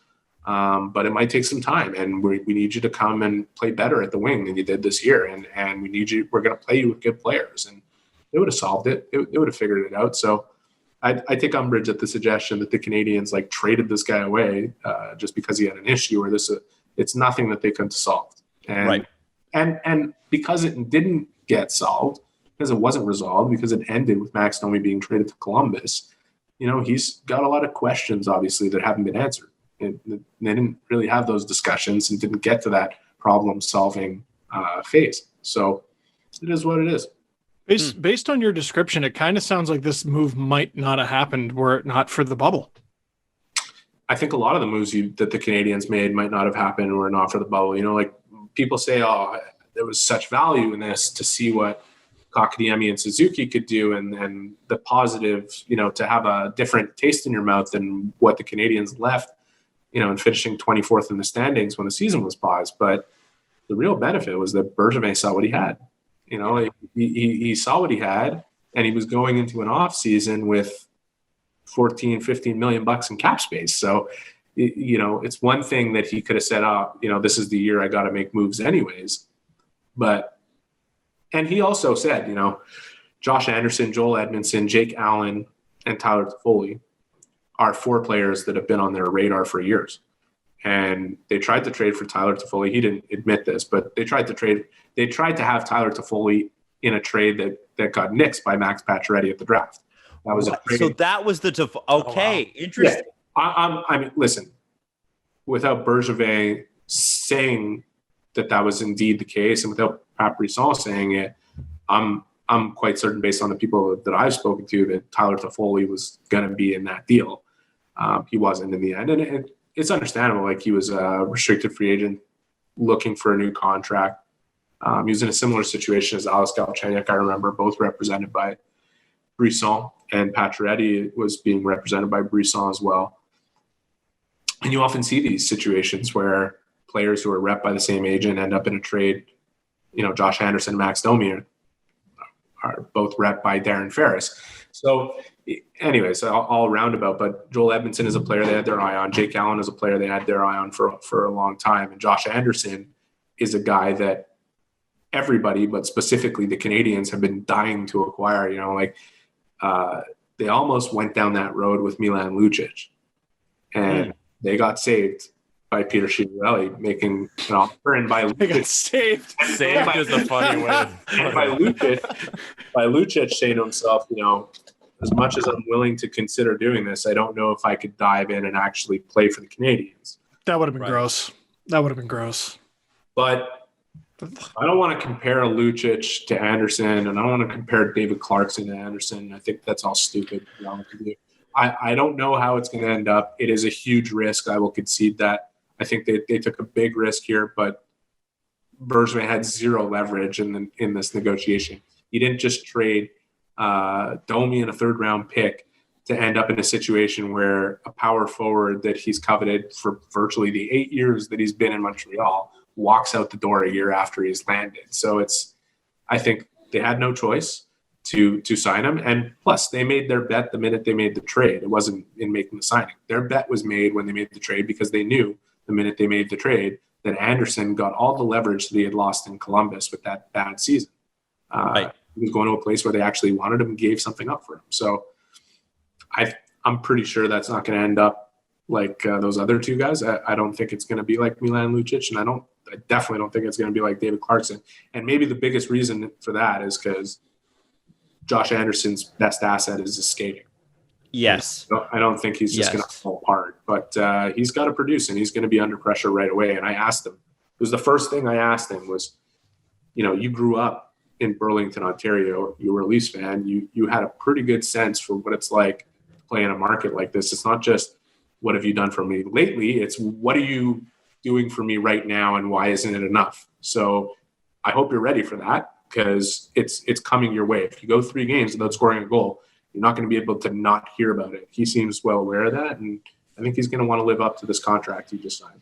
Well, to surpass Clarkson, by the way, he's got to score more than 15 goals in 2 seasons. So it's a bar. I think he can do it. Patrik Laine's name is back up again. We thought a week ago, Eric, that Patrik Laine was going to stay in Winnipeg, and now all of a sudden, end of the week, Thursday, Friday, we start to hear it again that the Jets are looking to unload this guy, and this is a guy with 50 goal potential. I don't think anybody can deny that. Yes, he comes with his warts, but hard to find guys that can score like Patrik Laine does. How does Winnipeg get better by moving on from Patrik Laine? They don't. There's no chance. So why do they do it? Well, I mean, what they were trying to do initially was obviously get a top 4 defenseman with upside that is around the same age and get a second line center that makes them that much better and a more rounded team. It's not like they're weak on the wings. They've got Wheeler there. They've got Ehlers there. They have a lot invested in this plan that essentially got blown up by a couple of defensemen leaving and one retiring. That sucked. I mean, that's brutal for Winnipeg because they were right in their window and set up to be in it for a few years. They can redeem it with some help on defense, and the only way to get it and to get like an elite guy at that position would be to trade Laine to do it. The problem is that in the interim that they were considering those things, Patrik Laine and his camp said, screw these guys. If that's the way they feel, because I think it was going to be a tough negotiation anyways, whenever Laine's next deal comes up and whenever the next one comes up after that, if he's not a UFA, is, if he wasn't going to, Laine's been in a situation where he wants to play in the top line in Winnipeg, and Wheeler's been there. He wants to play with Mark Scheifele. And now becomes a natural time to do that for them. But, at the same time, they're in a tough situation with him. I don't know what they're going to do, and they don't get better trading him. I never would trade that guy. No. I would 1 year him from here to unrestricted free agency if he really doesn't want to sign a long-term deal and stay. Because in a bad year, he had 30 goals and 50 points. I mean, That's a pretty major talent. And at this point, Eric, who's got the assets to acquire him? Are there teams lining up for him? Yeah, I mean, people, I know Philadelphia is at the top of the list, obviously, but I don't see what they have that they can get a deal done where it makes sense. Mm-hmm. I don't. Nolan Patrick? Well, they seem ready to move on from Gostisbehere, so that might be a part of it. Nolan Patrick doesn't solve that issue, and Shane Gostisbehere was a healthy scratch for half the games that Philadelphia played in the playoffs. Even if that package sucks. Even if he had a year, and people are mentioning Carolina. They're not giving up Jacob Slavin in the deal, so Brent Pesce, is that going to move the needle? Is that going to change Winnipeg's situation and what they've lost? Dougie Hamilton? They don't want to move on from him. Dougie Hamilton's amazing. They're going to trade a guy how old is Dougie Hamilton anyways? 31? 30? No, he's younger than that. 28. 28. Still, I mean, it's 27. 27. Before the Canadiens made their moves, I think what happened, I'm sure what happened. I'm not sure. I'm sure in my own mind. I think what happened is that the conversation between Kevin Cheveldayoff and Marc Bergevin was very short. Because if you're Kevin Cheveldayoff and you're trading Patrik Laine, and you're not asking for one of Nick Suzuki or Jesperi Kotkaniemi, you're failing. And if you're not asking for Alex Romanov, you're failing. Mm-hmm. And Marc Bergevin will not move any one of those three players to get that guy. And that's why he made the moves he did afterwards, because it never got anywhere. If Cheveldayoff was willing to accept a package that looked something like Brett Kulak, who's a really good value defenseman and just played the best hockey of his career in the playoffs, he could be a top 4 defenseman if he's used that way. He's proven it over the last 2 years, and he's under contract for 2 more years at a really healthy number, under $3 million. That would have been one piece. Cole Caulfield, a future 30 to 40 goal scorer, would have been another piece that would have had to have been in the deal. And then you fill it out with Domi and a first round pick. You know, that's the kind of package that if I was Marc Bergevin, I would have said, I'm willing to do this. You know, I'm willing to give you a guy who could potentially replace Laine scoring down the line. I'm willing to give you a guy who could be a top 4 defenseman. I'm willing to give you a guy who could be a second line center in Domi, and you'll get a pick too. But if you're the Jets and you're making that deal, you don't want could be. You want. I want Alex Romanov, who's guaranteed going to be a top 4 defenseman. I want Nick Suzuki or Jesperi Kotkaniemi, who's pretty much guaranteed to be a top 2 line center. And whatever the other pieces are, I'm fine with. You know, like I just don't. I wouldn't trade him. I would just say, you know what? We control your rights from here until you're 27, and we're going to take advantage of that because we need you. And those things, those relationships can be repaired. We've seen that before, where players have almost been bounced, and then they turn around and are very successful with the team. I don't like the agents. Telling people that it might be better off that they trade him. That's going to be hard to repair that. It could take years, which is why if you have to go 1 year, and maybe you have a different conversation with him. What needs to happen this year is he needs to play with Mark Scheifele. If they do that, then it's gonna change how he feels, I think. No, says the Winnipeg Jets. Yeah, they brought in Paul Stastny though, because I think Laine and Stastny had good chemistry in the 17 or 18 playoffs. But I want to play with Mark Scheifele. We have Mark Scheifele at home, and it's Paul Stastny. It's just not the same, man. It used to be, there is something to lament about this, is that it used to be you earned that. And I'm not saying that Laine hasn't earned it, because his production has been massive since he's come in, and he does something that very few people can do. It's just like, I don't want players on my team that are 20 years old and demanding things. It's like, I will give you what you earn, but if it takes a bit more time than you want it to, like, I'm happy you're hungry, but don't knock on my. We're coming back to Bergevin saying high maintenance, mid maintenance, low maintenance, no maintenance. Like Brendan Gallagher, who broke into the NHL at 20 years old, he scored 15 goals his first year in an abbreviated season. It was 48 game season, and he was great. And he was playing third line minutes with Galchenyuk and Prust. If that guy came into my office and was like, "Hey, like, that could really help us on power play, and like maybe put me in the second line with Plecky and this," I'd be like, "Why don't you get the fuck out of my office?" Like,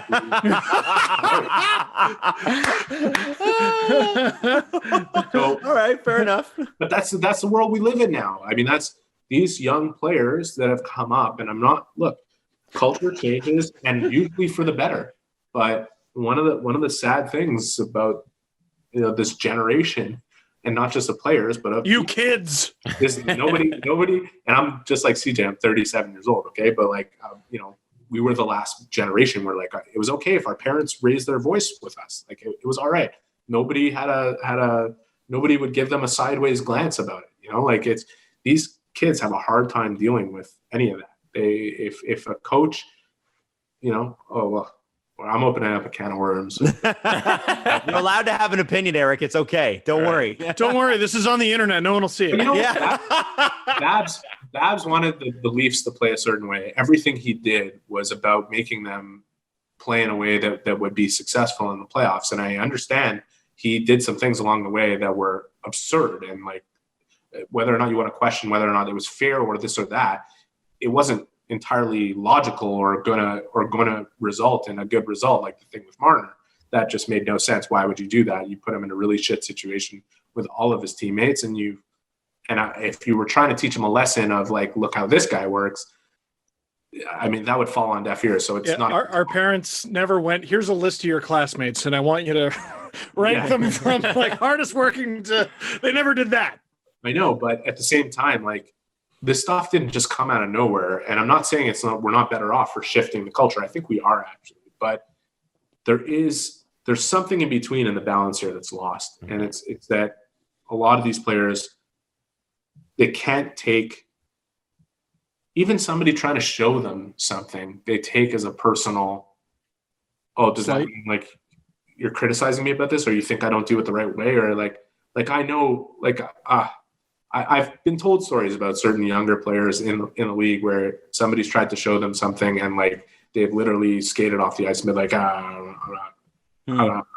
and like the guy went to that younger player and was like, hey, like, if I just did what you just did when I was coming up, I would have gone straight to the minors. Like, I don't know what I have no incentive to help you do anything. I'm helping you. Like, he's like, well, yeah. Like, you're not. They take everything as though it's criticism the minute it's something that they don't like to hear. So I don't want to generalize, because there are a lot of players, even of the younger generation, who were raised the right way and aren't that way. But, Patrik Laine, we're looking at a guy who his personality has been out there from the start as a guy who truly believes in himself and should. But he also can stand to be a little bit humble and accept that there's some pretty good players in Winnipeg that deserve to be playing where they were ahead of him in that lineup, at least over the first couple of years. The reality is, if he scores 55 goals, they're going to put him on that line. Like, it's go and do it. The reality is they didn't, right? Like, right. Wheeler was there, and they moved Wheeler to the middle because they had an issue. But anyways, like, this is how things evolve. This is how teams get better. And like, the fact there's red flags all over that whole situation. The fact that Winnipeg would use him as bait is a red flag. The fact that his agents would come out afterwards and say, like, like he doesn't, they might be better off moving him, is a red flag. And I love the player. I would take the player any day on my team, knowing that, like, in a bad year he had 30 goals and 50 points. But that stuff would concern me, and I'd want to make sure if I was a team getting him, that he's coming into an environment where there are certain players around, like the players we've mentioned over the last couple of hours, that could pull him aside and be like, this isn't how it works. If you need evidence that you can repair a relationship with a young, high draft pick European forward on the West Coast, just look to Jesse Puljujärvi. They just did it. Yeah. He went over, they had a bad relationship for a year, and then now it looks like he's going to be in the lineup whenever hockey restarts. Well, look at how they did it. Right? They let him just go sit in the corner for a little bit. You want to go? You want to go? Take care. Yeah. I wonder how much money that cost them too. And when you realize how this actually works, we'll welcome you back with open arms. And look, it might have been a good thing for him. I think the best thing for him was when he was originally here, if they had just parked him in the AHL for a year, where he belonged. He didn't belong in the NHL at the time he was there, and anyways, we'll see where it ends up. We'll see if he ends up being a good player with the players that are now there in Edmonton. But I don't know. There's a lot of smart guys and older guys that are in this league that are worth listening to. And some of these young guys would be smart to open up their ears. Wow. So that's its own huge thing. Yeah. And definitely true. I've been railing against this because I'm like, if you're Winnipeg, I don't understand how you replace Patrik Laine's talent or become a better team. But I want to know, because it plays against another force of nature that we've talked about on this show, where there were PK Subban rumors for the longest time, and we said the hospital, that's his no trade clause, and that ended up not being true. And there were Alex Galchenyuk rumors for the longest time, and after years, I think, of the rumors, or at least a year and a half, the trade finally mercifully happened. And it just seems like one of those things, like, there seems to be mutual interest in a parting of the ways. How much longer do they continue to resist that force of nature because I don't think Patrik Laine is going to be a Winnipeg Jet for much longer. Just the forces are pulling them apart. And if you, based on those two situations that I just mentioned with Subban and Gauch, do you think it's preventable, or do you think it's just done? It's just a matter of when.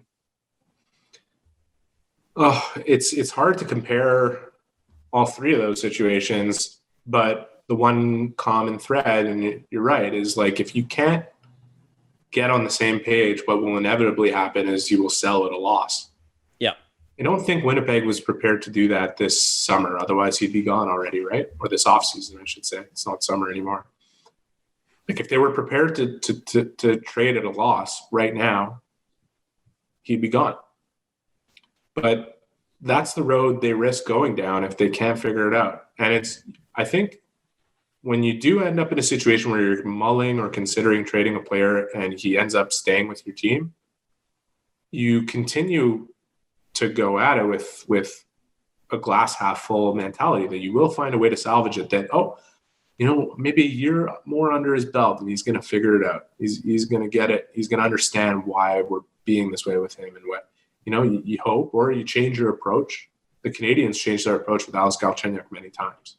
That they tried various things to get the best out of him, and they I don't want to give them full credit for it because they failed in a lot of ways to get the best out of him at a time where they could have gotten more. Mm-hmm.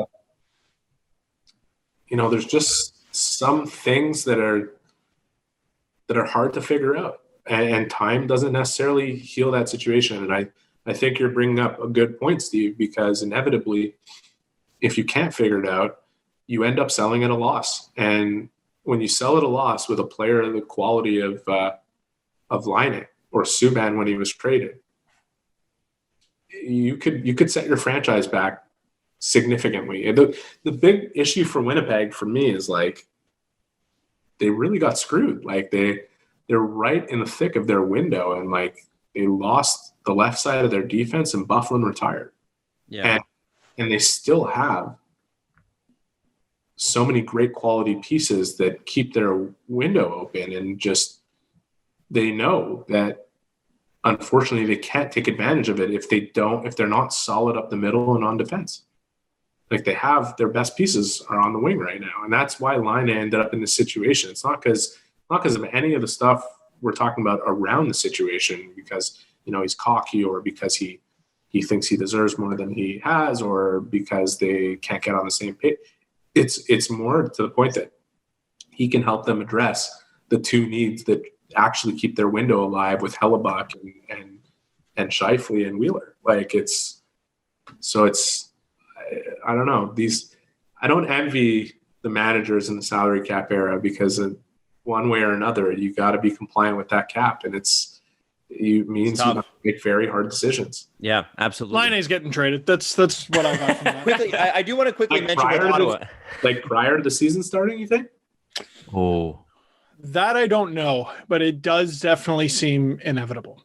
Patrik Laine to me is a guy that maybe moves at the deadline when one of the GMs on the hot seat gets desperate and is willing to really get going. Maybe. It never seems to happen that way. It would be more exciting. I just think with the flat cap and everything, the ability to move him at the deadline is going to be a lot easier. I think the opportunity to move him is gone now. As far as this season's concerned, they're not going to get a deal that now if they get to the deadline and they're terrible and they've just had a miserable season and things are all wrong, then chances are he hasn't performed and they can't move him. So it's like, I don't expect he's going to move. I think their best opportunity is already past us. And like I said, it wasn't because they don't like him. It's because he's their best opportunity to fill certain needs. And you're not going to be able to do that between now and the season. It doesn't happen. Doesn't happen in any other offseason. I know this is a different year, but once we pass free agency and the draft, like the thick of it, the big moves are done. Like they don't get done from this point forward. And some money is going to move now. Like obviously between now and the beginning of the season, we will see player movement because teams have to find a way, right? But I don't know, the big ones, like they're locked in with him. They better hope he plays well. They better give him an opportunity to play more significant minutes with more significant players. and hope that it stimulates them continuing to keep their window alive. And they go through that plan of going short with him until they find common ground or trade him. Awesome. Well, Eric, quickly, or Steve, Jesse, did you have any more on Winnipeg before? No, Jesse, all good. Not on Winnipeg. I did want to move quickly to Ottawa, but did you have something else you wanted to go to, Steve? Well, it got lost in the conversation, but here's how I know the Montreal Canadiens are getting a true Montreal Canadian with Tyler Toffoli. I have this book. I don't know if you know that. It's called This Team's Ruining My Life. Sold very well. Lots of well-attended book signings. The worst one by far was at the Costco in Oshawa. There were like 20 people, maybe. So for most of it, I was just standing there like a lemon, except this man walks up. Aren't you from Oshawa?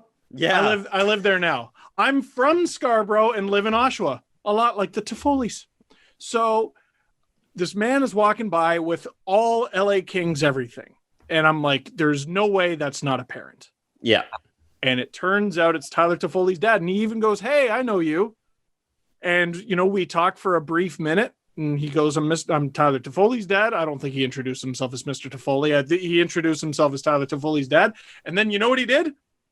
Did not buy my book and walked away. That's how I know the Montreal Canadiens are getting a true Hab. He didn't buy this Leafs fans book. Yeah, what a surprise. Walked right away. I was like, your kid's in the NHL. You have the money. Oh well. And then I stood there and got free samples. You made it online already.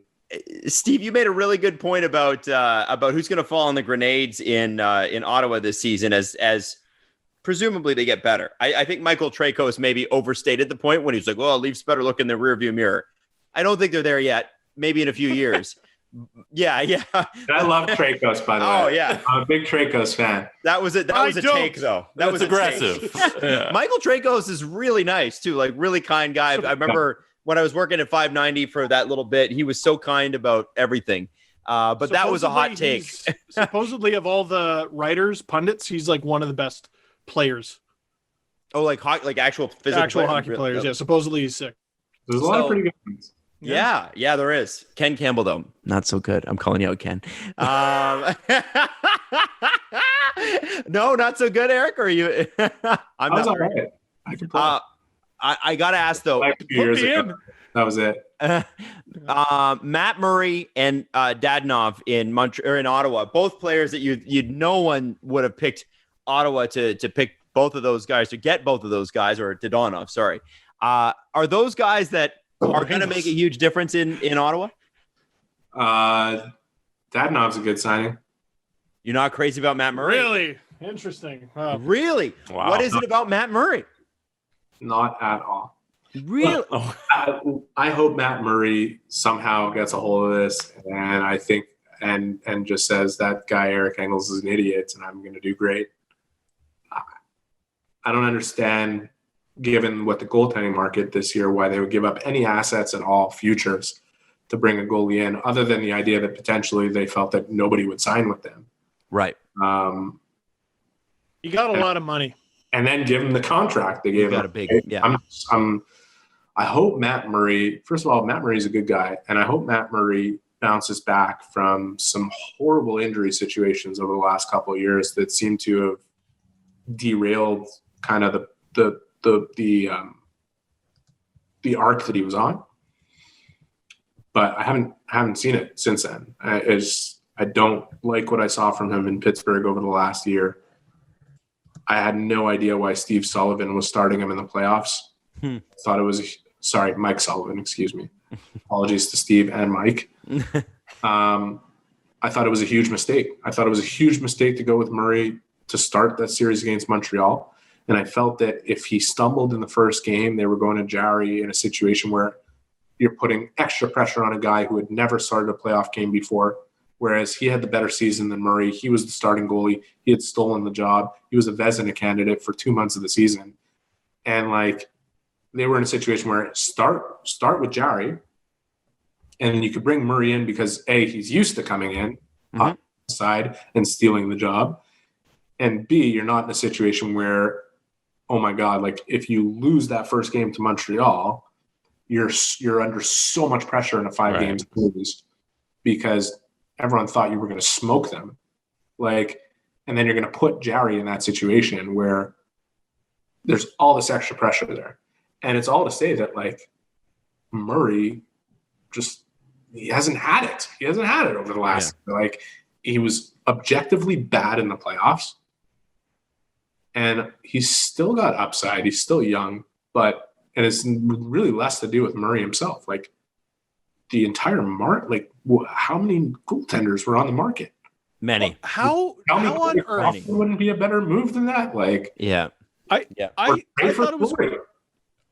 If you're going to trade, I want to see that. Well, I want to see Murray Fleury in Ottawa. But here's the other thing. Like, if it was Fleury instead of Murray, you're kind of checking 2 boxes. One, you're getting a guy who wants to be a starting goalie, who can still be a starting goalie and is a pretty excellent one. And I really don't care what his numbers were this year. I know they weren't that good. I think he was around 907 for the year. I watched him play about 10 games with Vegas because I do enjoy watching Vegas. He was their best player on the ice when he was playing, and he was great in the playoffs. I'd bring that guy in to check that box, but I would also bring him in because everything I was talking about, having good veterans around your young players, like, he's the number one guy on that list. If there was ever a player you wanted to have around your young players, it's Marc-Andre Fleury. So it helps you hit the cap floor if you're Ottawa. That's it. So there's every reason you could think of that makes sense, unless Marc-Andre Fleury has Ottawa on his no-trade list and they can't figure out a way to make it work. But I don't know. It just seemed to me that there was a lot of options and that Matt Murray wasn't the best one, and they dove all in with him. And they signed him to a contract where, how long is the contract? Is it 4 or 5? I think it's 4. It is 1, 2, 3, 4 is 4. Okay, so it's 4 seasons. So is he signed for next year and then it starts? So no, it begins next season, and it gets harder to trade as it goes on. So he was an RFA. Yes, he makes 4, 6, 7, 8.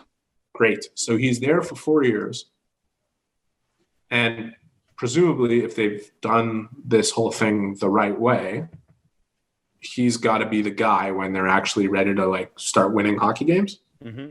Well, they're supposed to have a cup within 4 years, Eugene said so. Oh boy. Do you guys? Well, maybe I have a vision problem, but I don't see it. It doesn't make sense to me.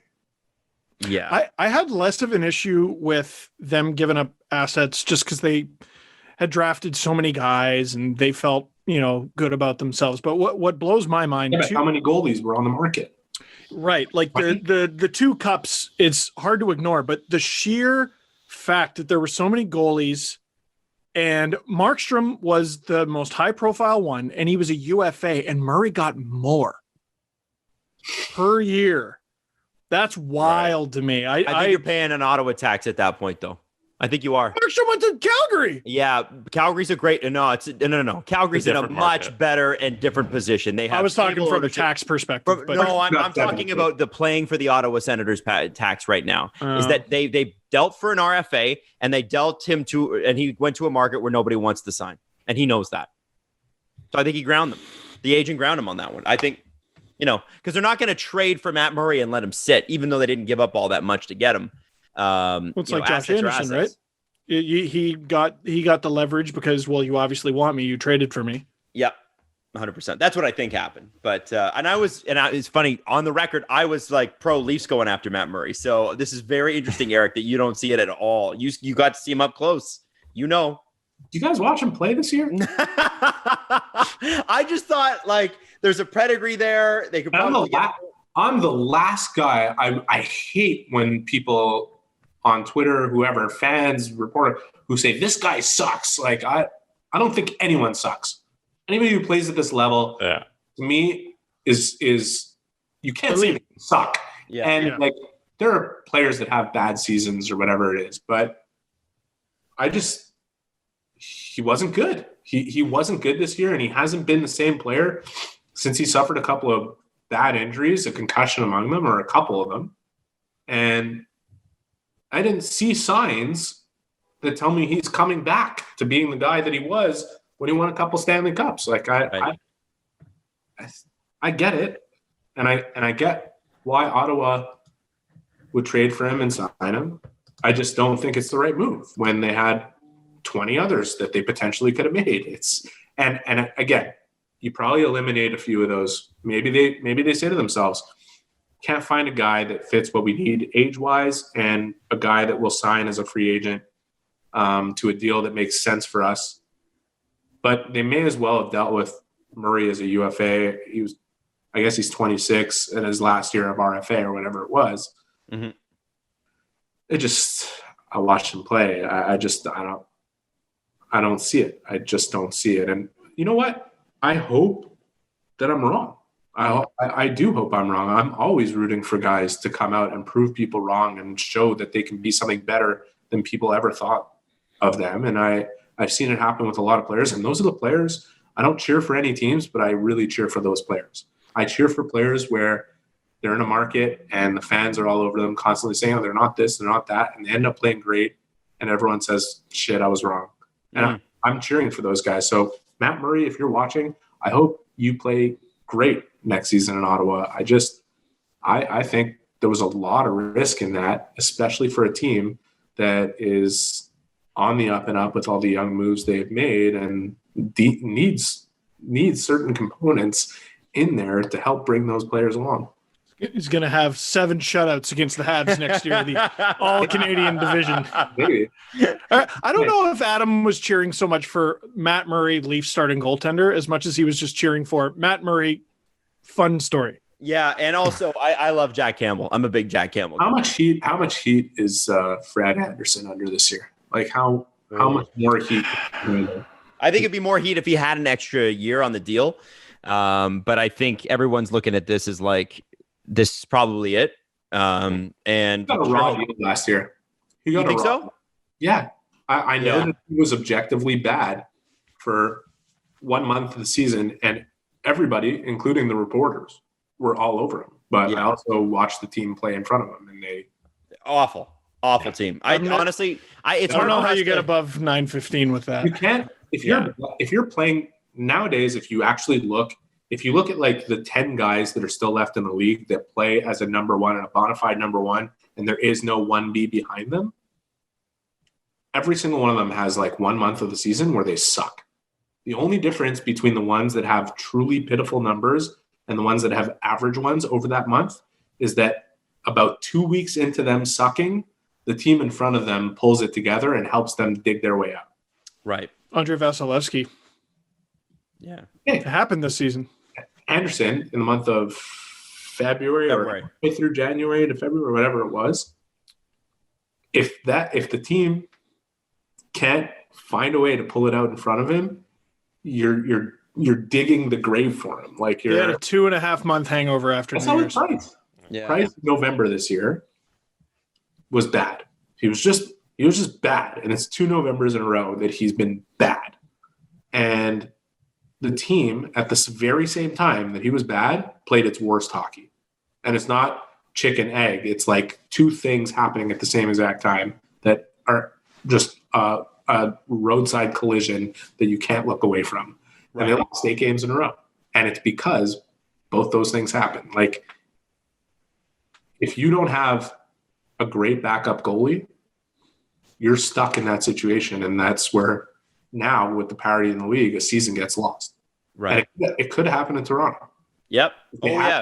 There's no guarantees that team was making the playoffs. I mean, they didn't make the playoffs, but had the season gone on. Right. If the Leafs hadn't built up a strong record to start with, and that started happening the way it did in February, if it had happened 2 months sooner when they were getting out of the gate, oh my God, like total panic. Yeah. Total mess. I can't even imagine Freddie Andersen being under more pressure than he's already been under, but it's about to get real hot there.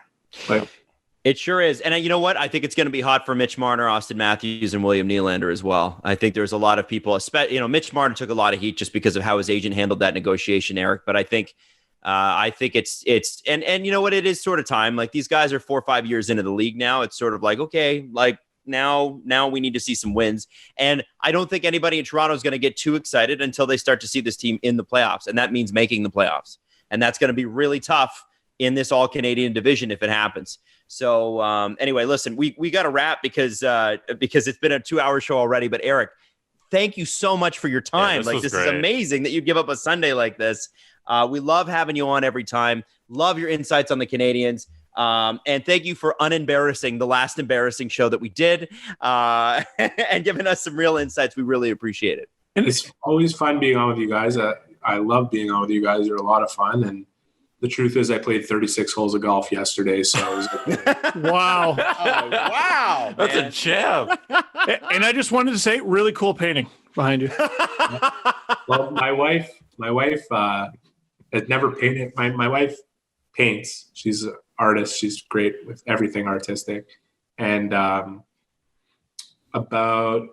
we've been together for 13 years, which is as long as I've been covering the Habs. So she's a big reason I do what I do. She hates hockey. She really she hates sports in general. But once upon a time, she said, I can paint you something like hockey-wise. This was like over 10 years ago. And I said, oh, yeah, that would be amazing. I would love that. Love, man. And she's like, okay, pick a picture of something and I'll paint it.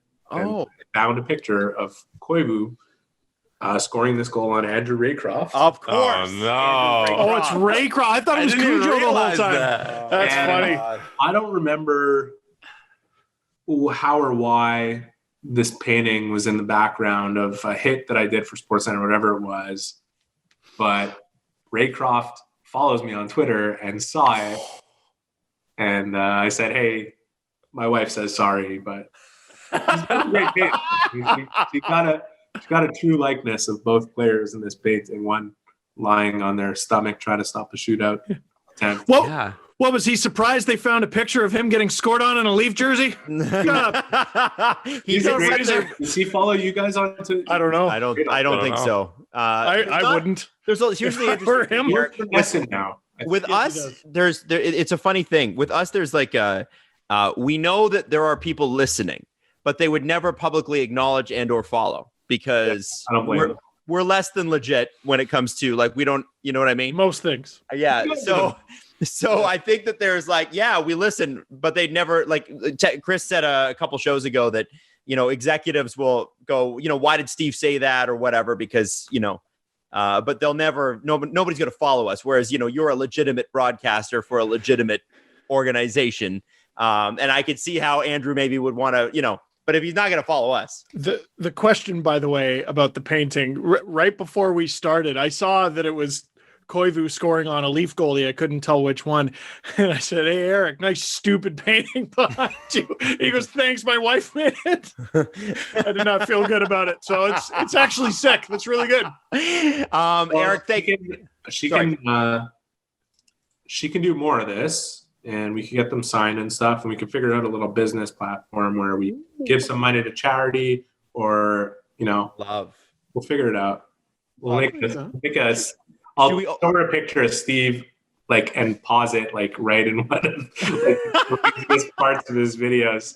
And be like, perfect. This, and then we'll have Steve just sign it, and we'll auction it off to the highest bidder. It'll probably. I don't know. I give you so little to work with. I don't know. Should we just have a series of paintings that are the Canadiens dunking on the Leafs, just various Canadiens destroying the Leafs in history? Because there's been a lot of those moments. So we've got the right promotional vehicle for it. I mean, whether it's this show or my Twitter feed or whatever it is, Max Domi getting them out there. Yeah, Domi looking over at Kapanen.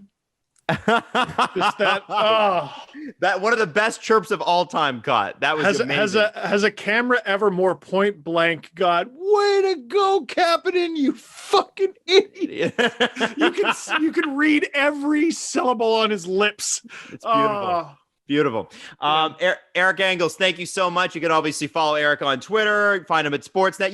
If you're watching this show, you already follow Eric Engels. Obviously follow him for the hockey, but also for the food, because he posts some of the best food I've ever seen, and they cook it themselves, damn it. I'm so jealous of the way you guys eat. It was fun. I'm sure we'll do it again. Absolutely, Eric. Please and thank you. We'd love to have you back on as soon as possible.